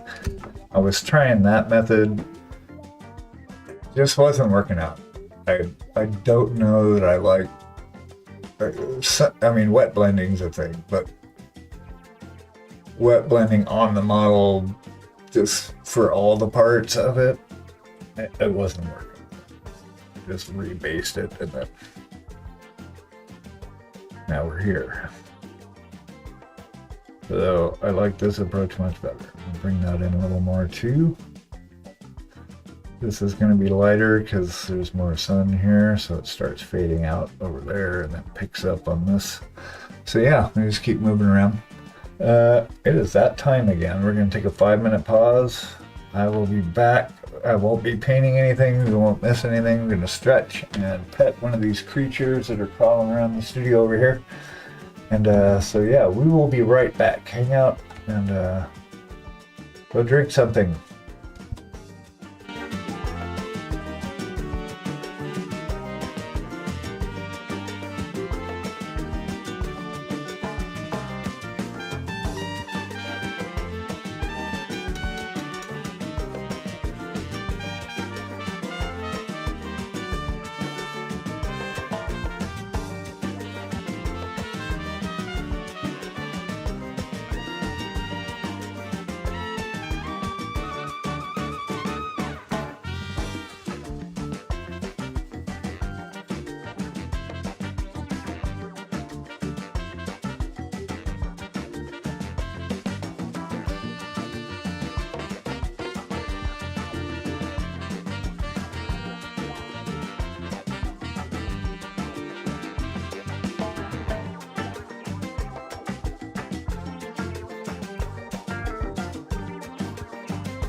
Ooh. Oh, yeah. Right. Or the damage we can do in the meantime.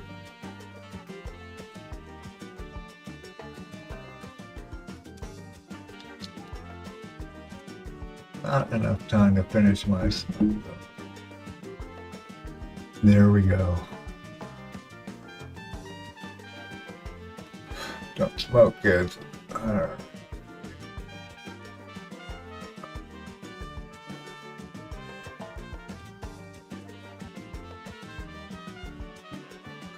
This should probably come up a little more because there's actually a bend armor, right? So that should go up to where it starts curving in. It's good practice.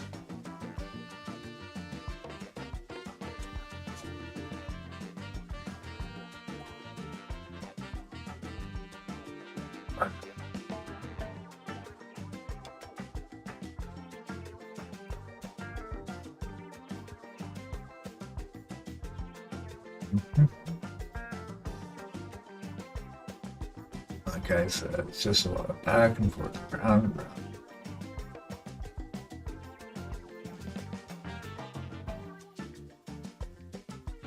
I know. My zoomers, though, my eyes are trying to focus in on that. Just that's not a fun experience so much. Because I can't see the end of the brush without these things.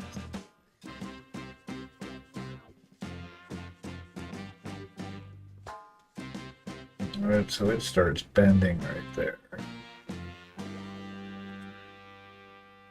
That's where we want it to start catching light.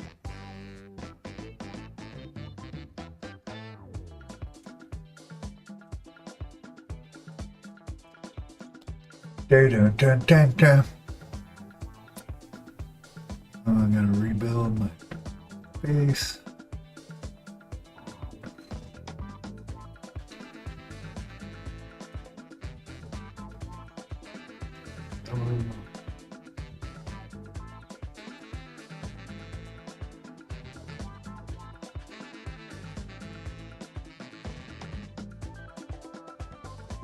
We're gonna go low.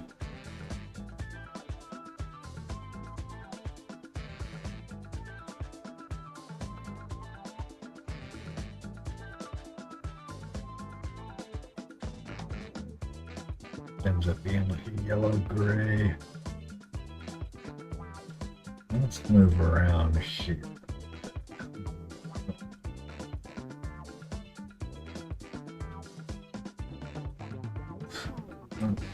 Say main highlight.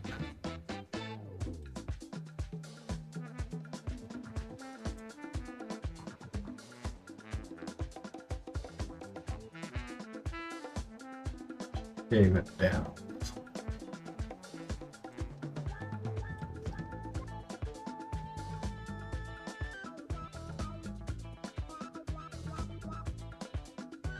Not really very bright, is it? Well, we don't want it as bright as the main highlight. That'll even get brighter. We'll bring in and get it even brighter than that. Want to kind of get this sketched in first.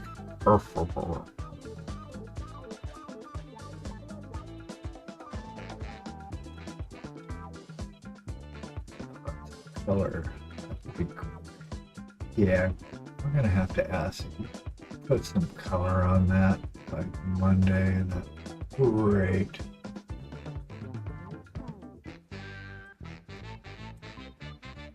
Start working this.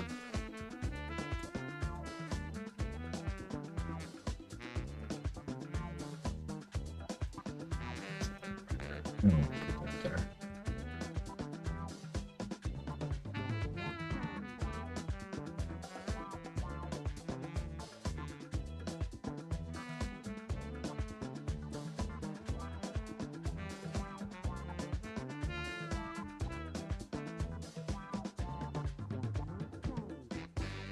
Dun, dun, dun, dun, dun, dun. Dun, dun, dun, dun, dun. Dun, dun, dun, dun, dun, dun.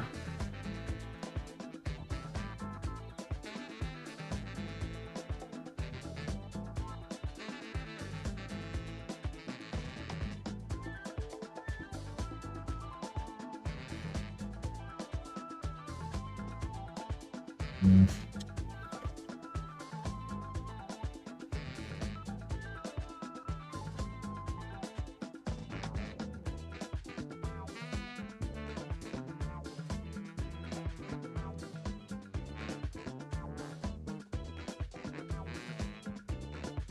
See where the brush takes it.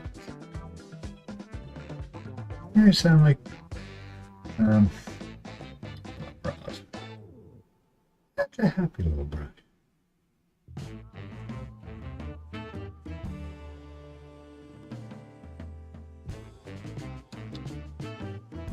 Dun dun dun dun dun dun.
Oh, that's holding.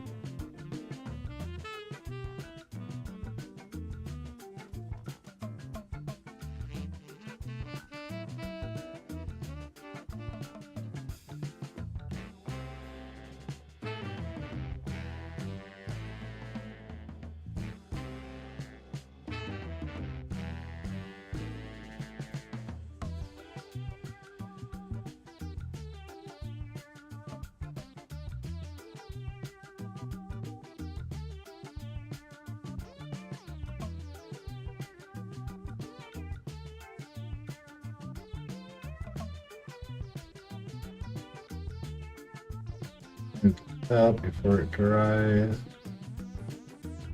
Okay, correct. Give myself a little bit more to work with, and we can fade out the edges.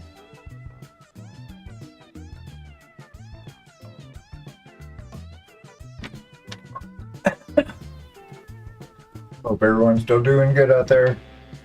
I don't know what you're up to, but I hope you're safe doing it.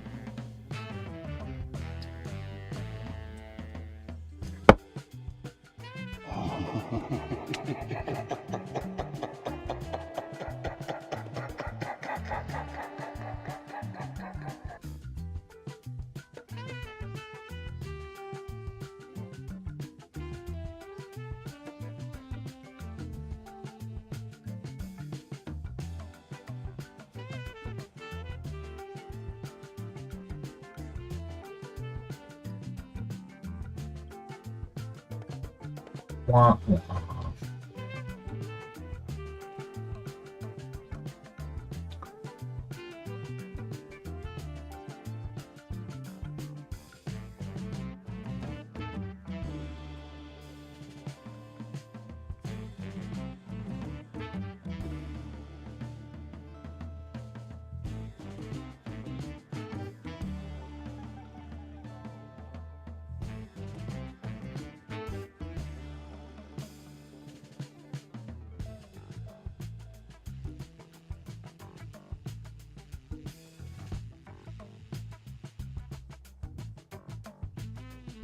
loud.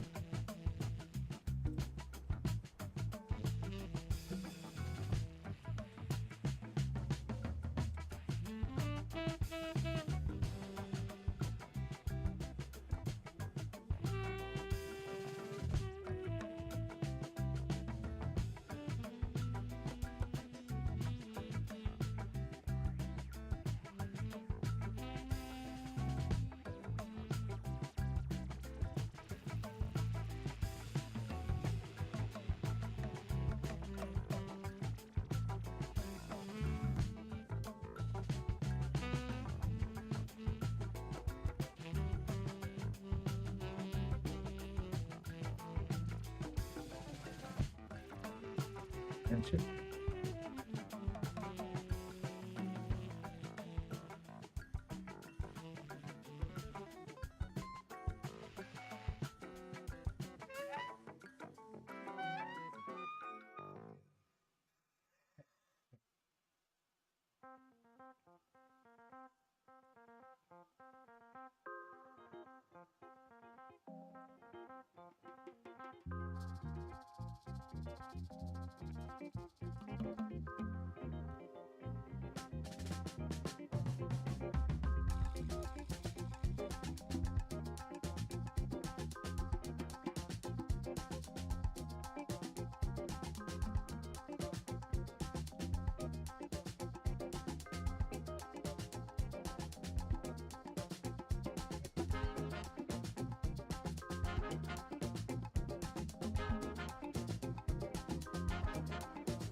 What I'm going to do is try and catch this rise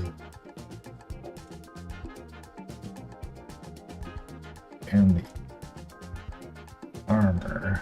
It's right. Kind of see it, right? So there's a band right here.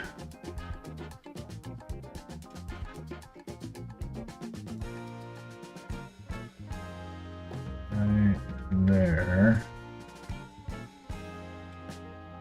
And so this bump is actually, there's kind of a bump right there. So I'm trying to define the highlight coming off this bump.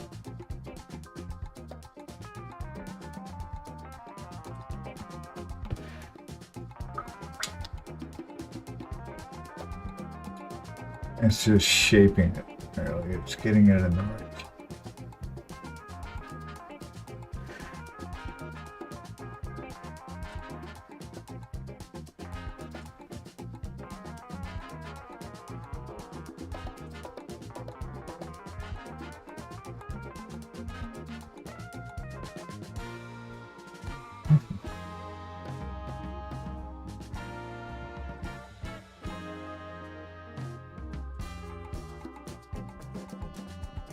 Yeah, smoothing it out process. Well, that's kind of creating the shape.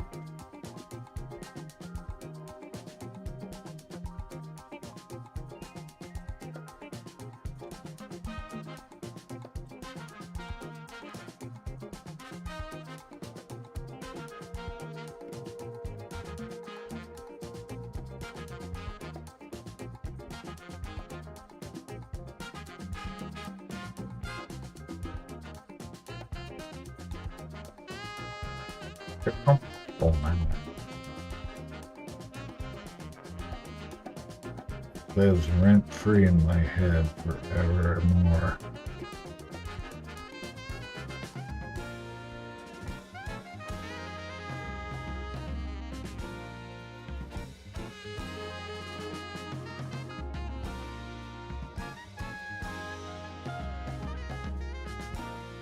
I heard that. What was that? I heard a beep.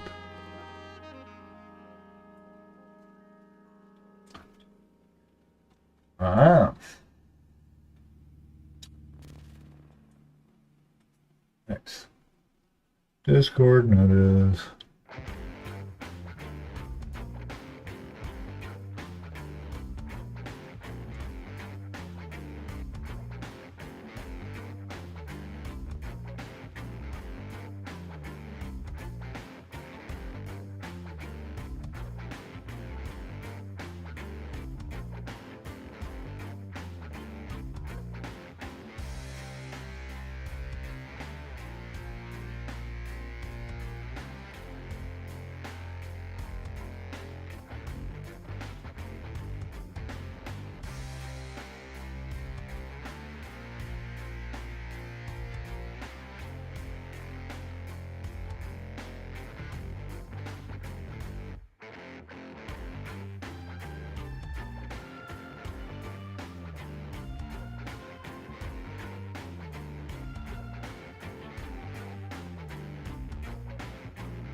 Sorry.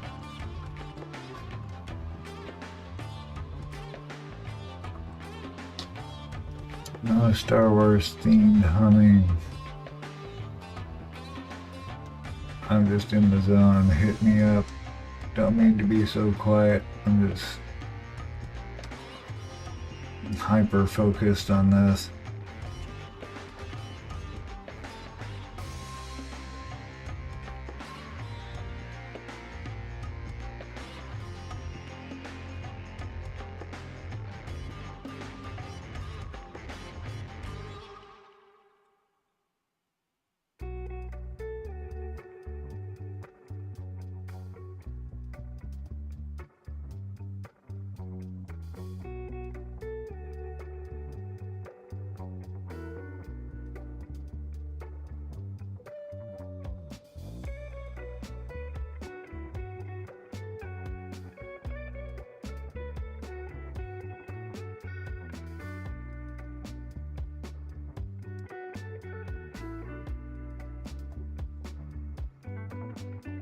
Appreciate you guys hanging out with me.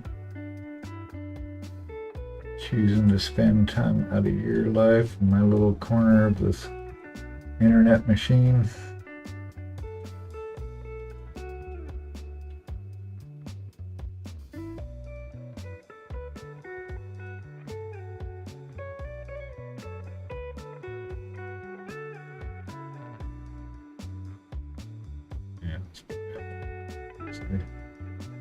Why would one side of it be lit up and the other side?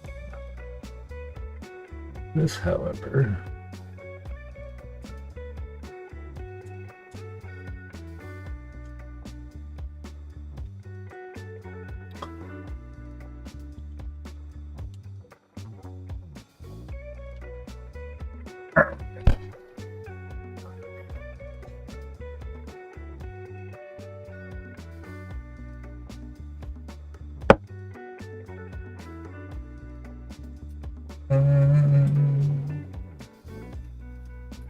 okay. Doodly doo.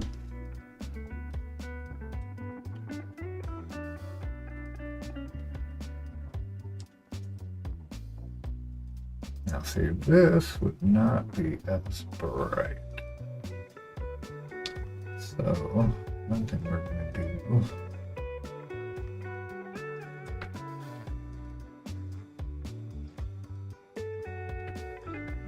Tone this down.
Oh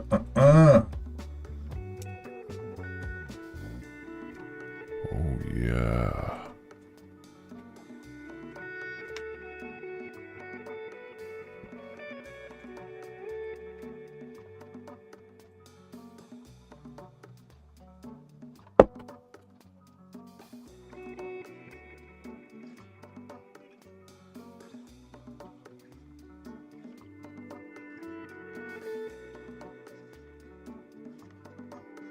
Into this guy here.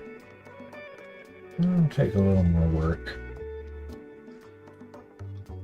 Now, see, that's me wanting to be patient. It's like, no, let's move down to this spot now. Nope, we're not done here yet.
Do-do-do.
Anybody got any plans this weekend?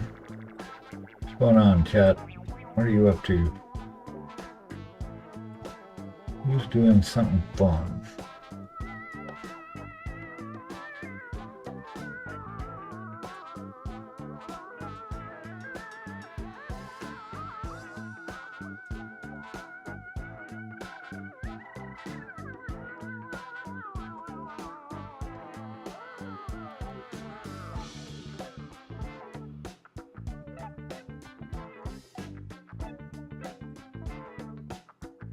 That's too bright.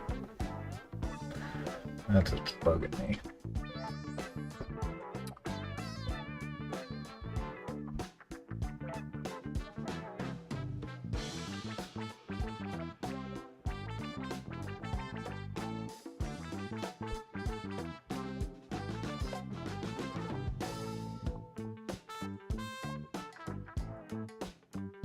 Shades of gray. Before it was shades of brown. Now it's all about shades of gray.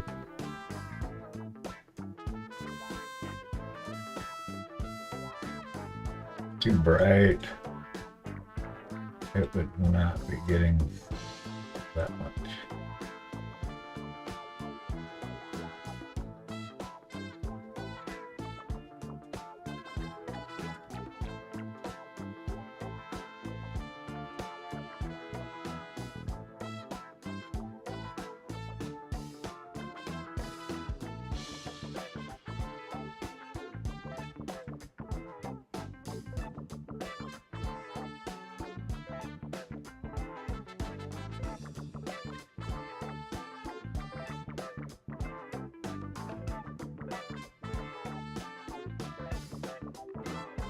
I don't know. I'm gonna take the whole thing down maybe. Let's do this.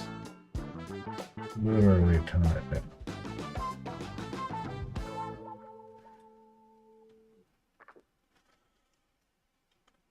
This is okay. We can actually bring this up a little bit.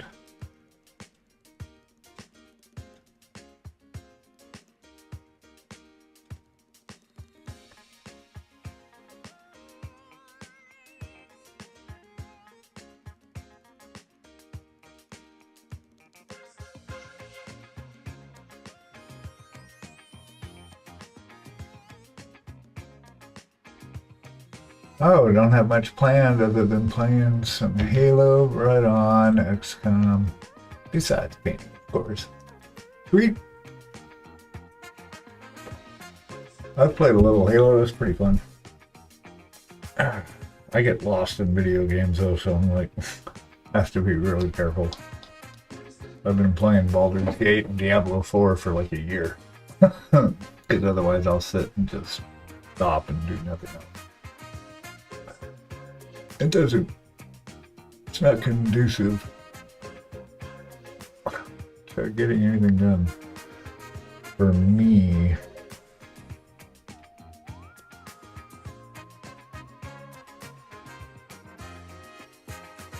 Because I get obsessive about stuff like that.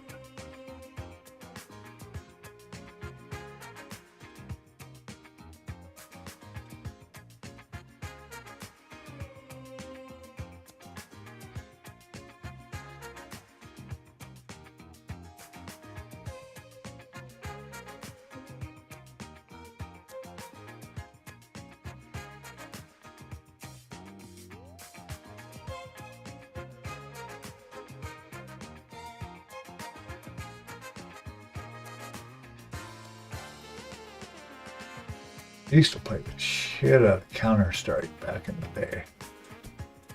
I could spend hours and hours and hours.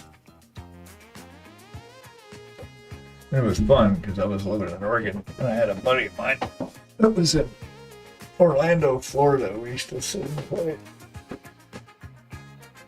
Oh, let's keep this up, too. He always played counter-terrorist. And I always knew where he would hide. He'd sit and camp the same spot every time. It's like, dude, come on. Make it too easy. And then I got a VR set. We got an Oculus and got Overwatch on it. Oh my god, it was like being in Counter-Strike as the person. The zombie infected modes and custom maps, very nostalgic. Yeah. Yep, I have many fond memories of Counter-Strike days. And I suspect it's still going strong. I haven't played in years, but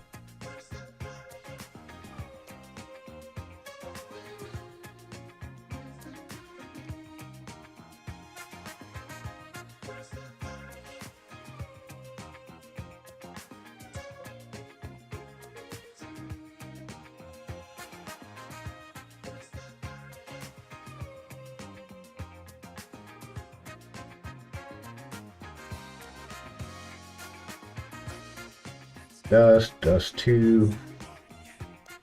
Those were a blast.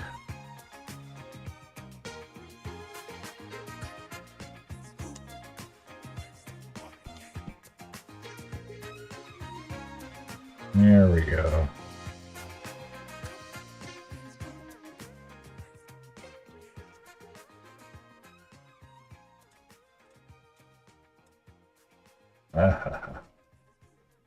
I am.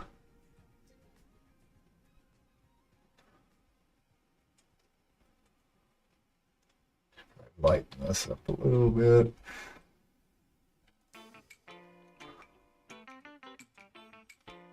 Just constant adjustments.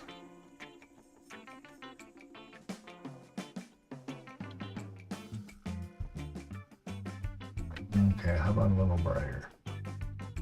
Just a little bit.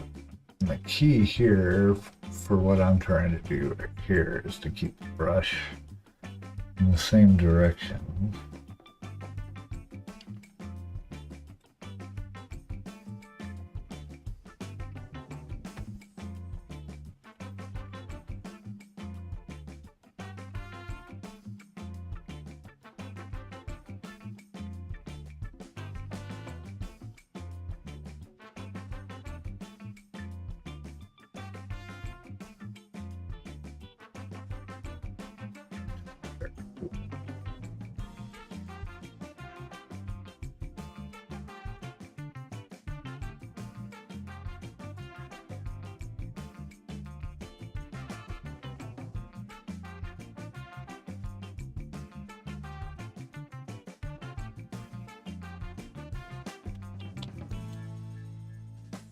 You know, becoming something.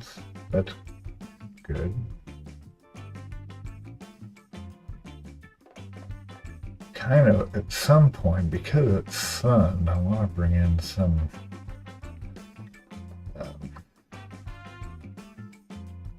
ooh, getting hungry. I want to bring in some orange yellows. Once we get these values kind of really in a good spot, then I'll think about doing that.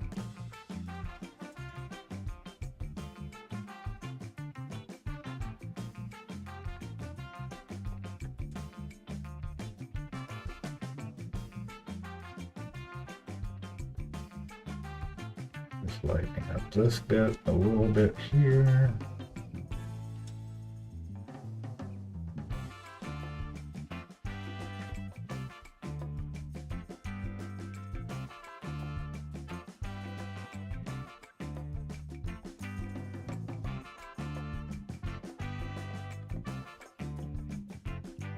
Right, I would suspect that it is also getting sunlight. So if it's going to zap down here, then this is going to get hit the inside of this.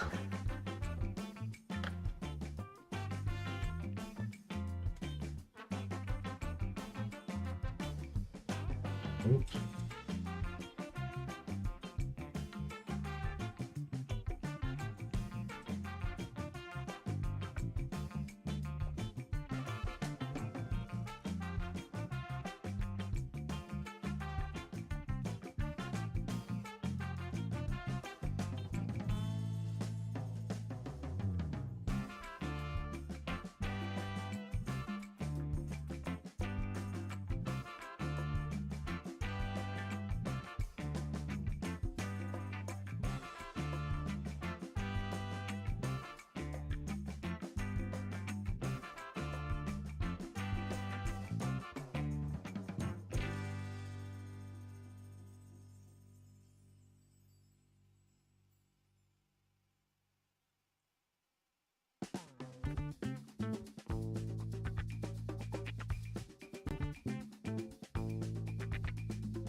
It's kind of going where I want to go.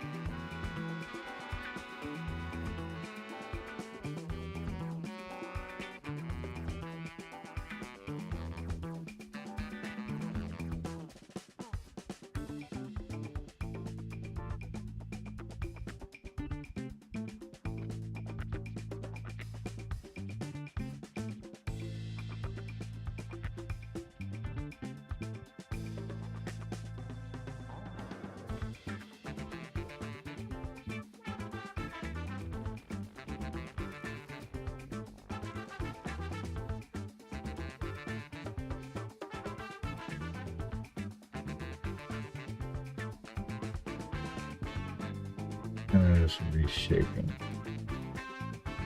our highlight here.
Nice. Yeah.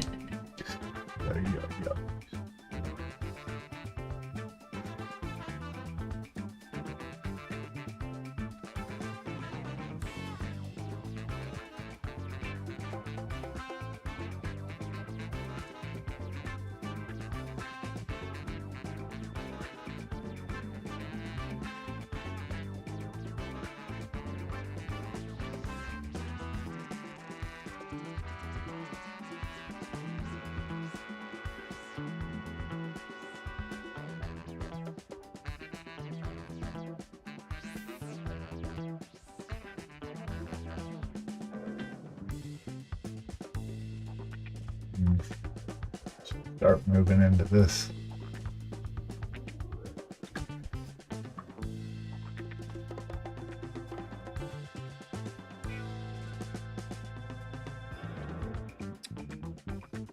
Next, tomorrow will be 4 o'clock. Stay in frame. Who knows what we'll be painting? It's always a mystery.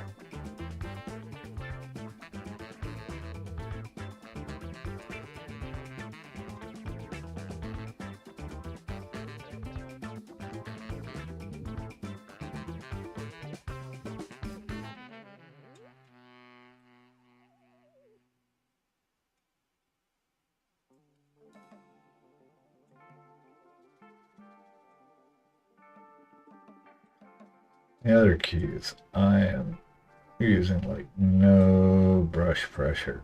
I'm just letting the tip of the brush touch the model.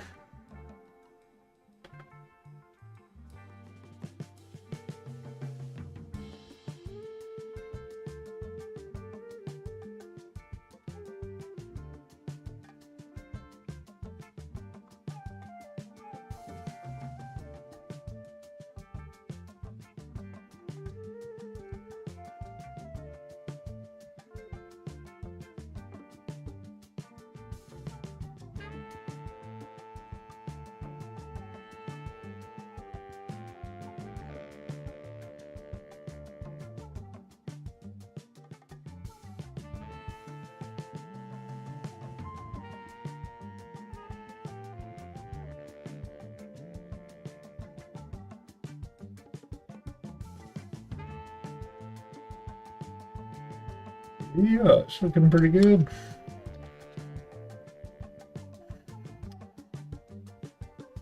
I'm digging it. I think I want to varnish it now. And I think we're gonna probably, well, no, we got 10 minutes. All right. Jumping the gun just a little bit.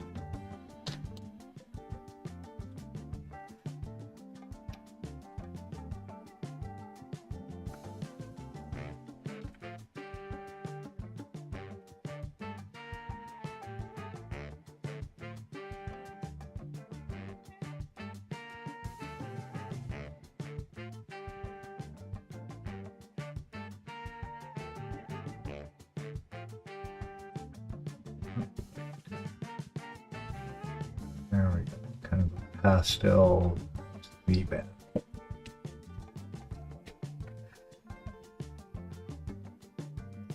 Turns it green, so just the lightning of it.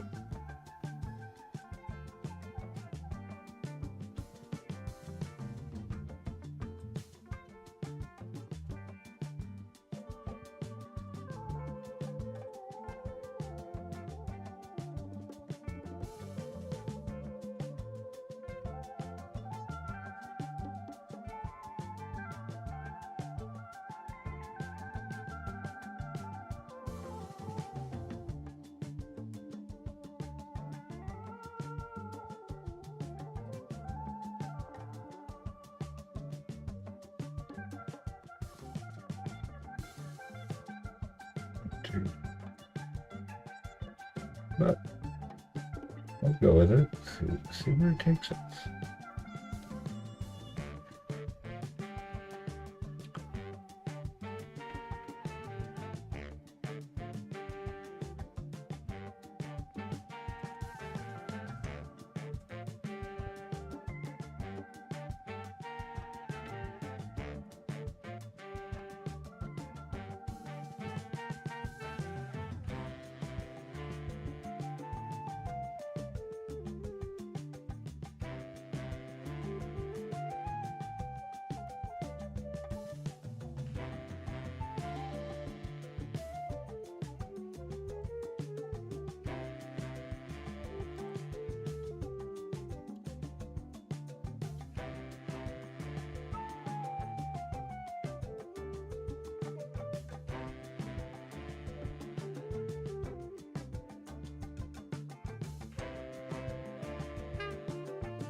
Ta-da! Mini marbles. Hey, buddy. How you doing?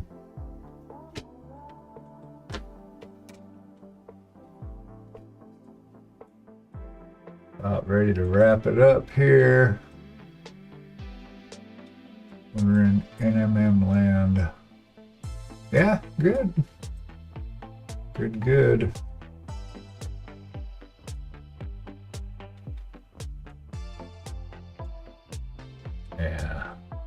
Yeah, I'm okay with this. All right. Oh, cool. Right on. Yeah, I'm about ready for lunch and I gotta do something.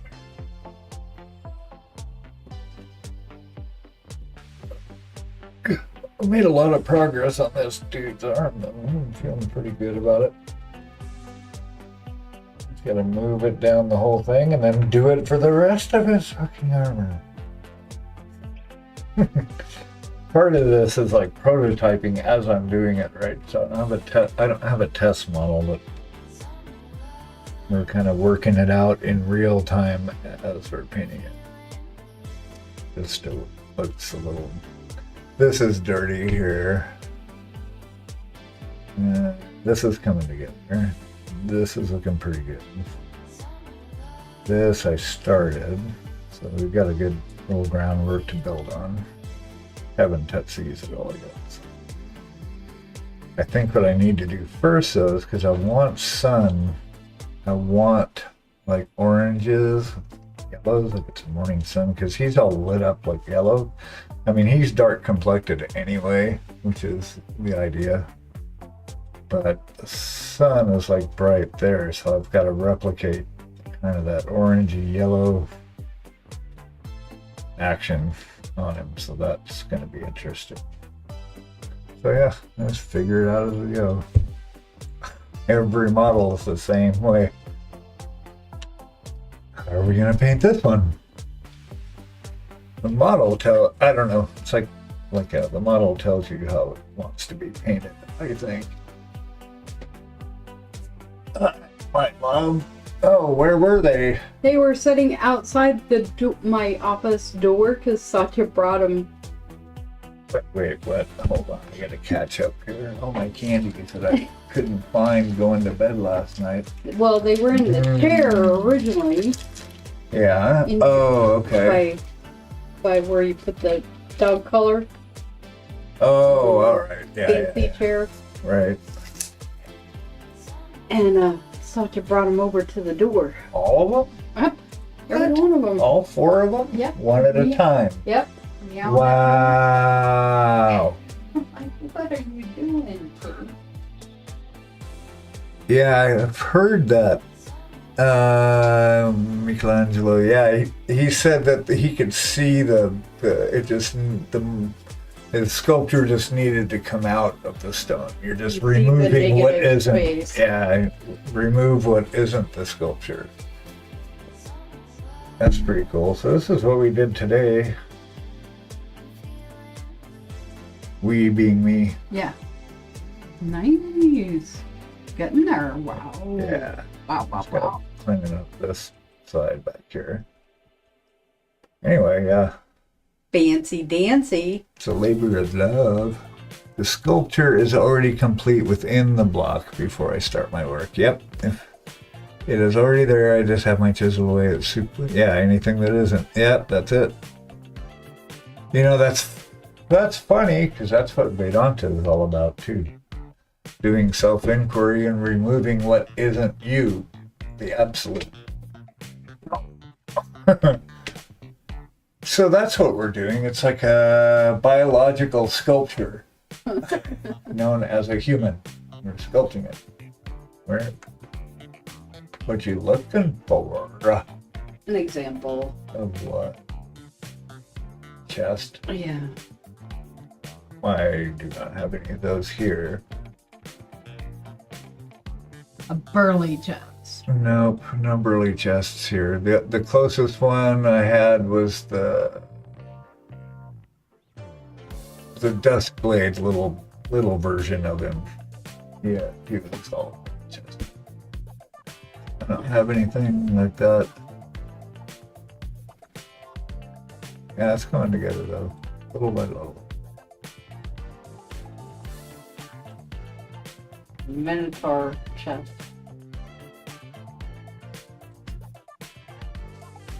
Ah. Yeah. I don't know. Sasquatch pictures? It's a Minotaur ice cream cone. Yeah. Getting there. Just starting. Not getting anywhere. Well, starting is getting somewhere.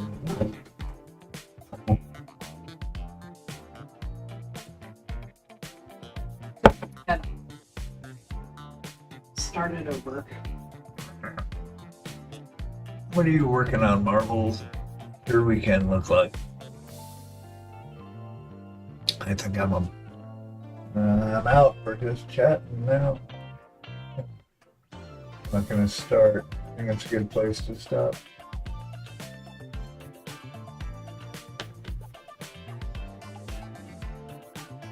Marvel Crisis Rogue at the moment. Oh shit. We're at in California.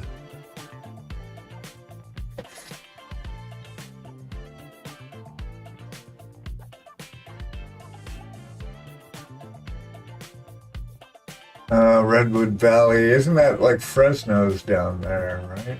I'm thinking. So I'm actually from San Rafael, which is in Marin County, up north from San Francisco. And I lived in Sonoma for quite a while. Well, right here. That's in Northern California.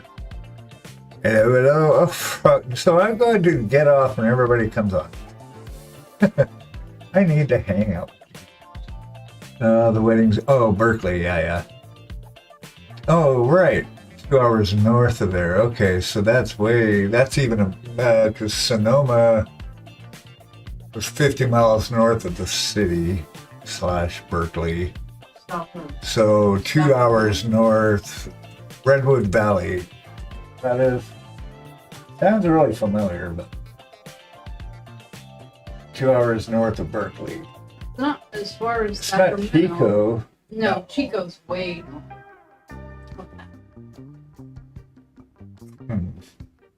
I have to look it up now.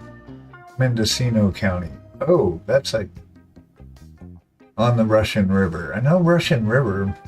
Oh, see, now I gotta look it up. I need to see it visually. Let me see.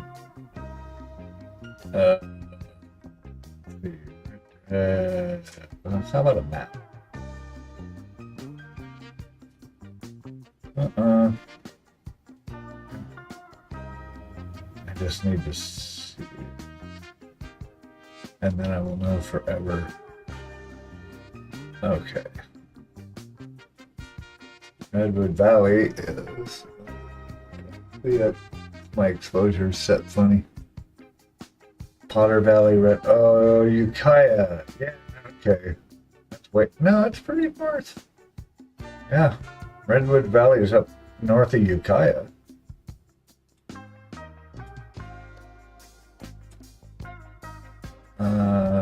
Yeah, I've got a brother that lives in Santa Rosa down here. So, yep. Yeah, and there's Sonoma.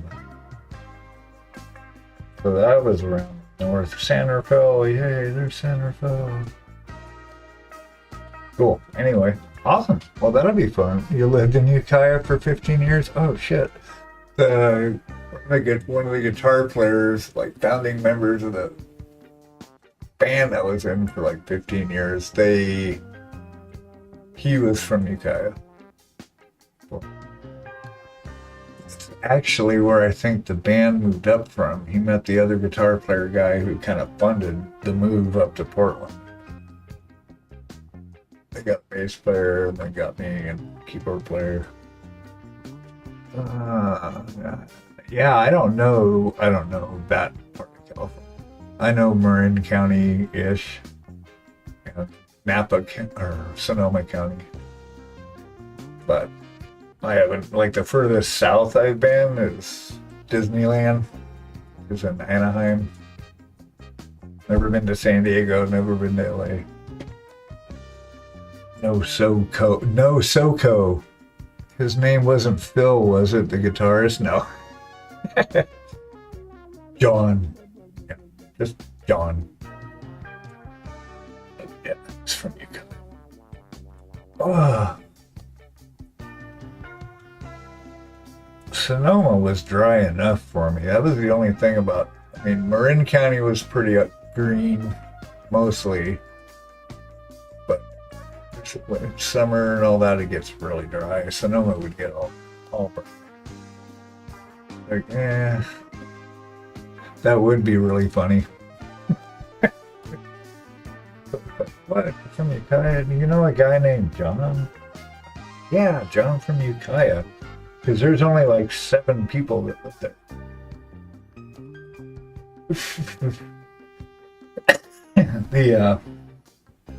There is a town in Oregon, at least the last I remember, the street sign for it, Wapato, Oregon. Its population was 9.7 people at some point.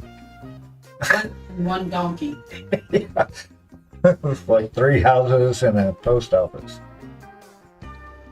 It is a small town, yeah. I have a friend who was in a few bands. He's in his 70s. Well, that's funny because so is this guy. His name is not Phil, but yeah, I joined this particular band when I was 23, and he was the next youngest guy in the band to me, and he was 15 years older than me. So he's 75 now. So yeah, right in that range. I mean, he might know Phil. Small world. Every year. For real.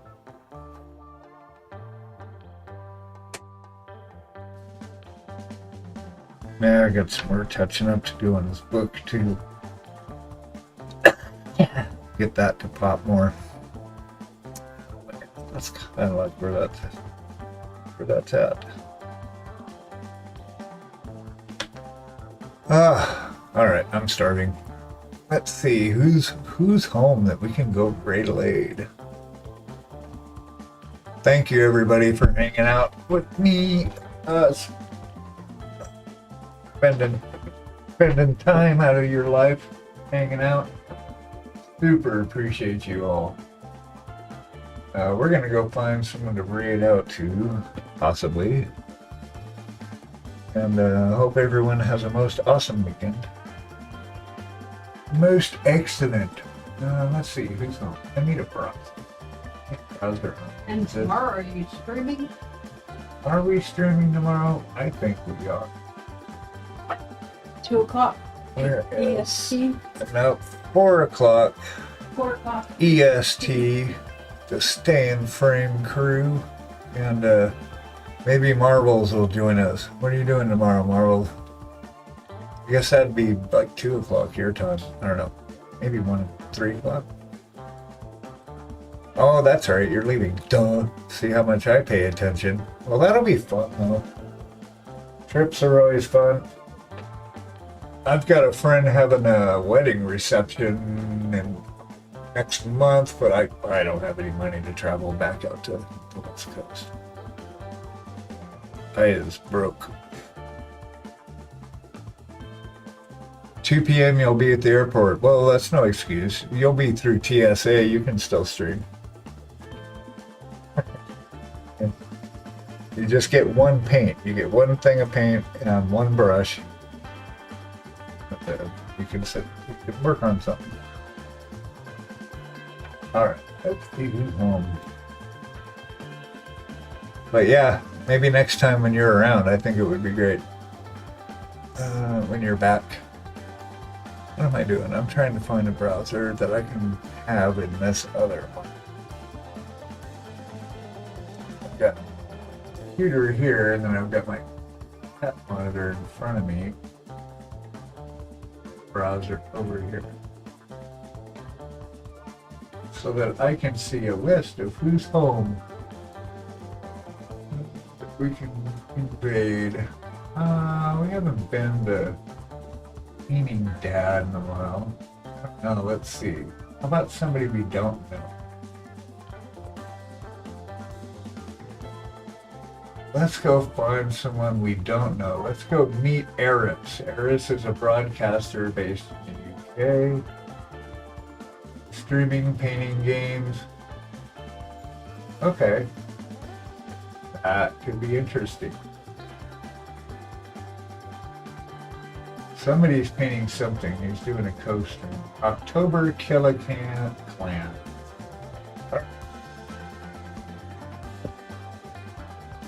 Sounds good. I'll follow up. Yes, let's do that. I don't know this person. Looks like they're not painting. I want to go somewhere fun. That retired's playing.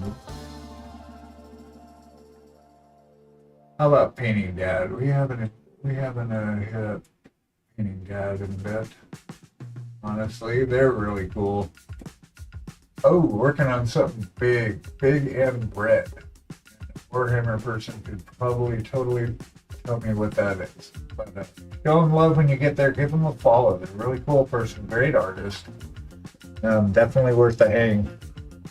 And we will see you tomorrow. And you have an awesome weekend.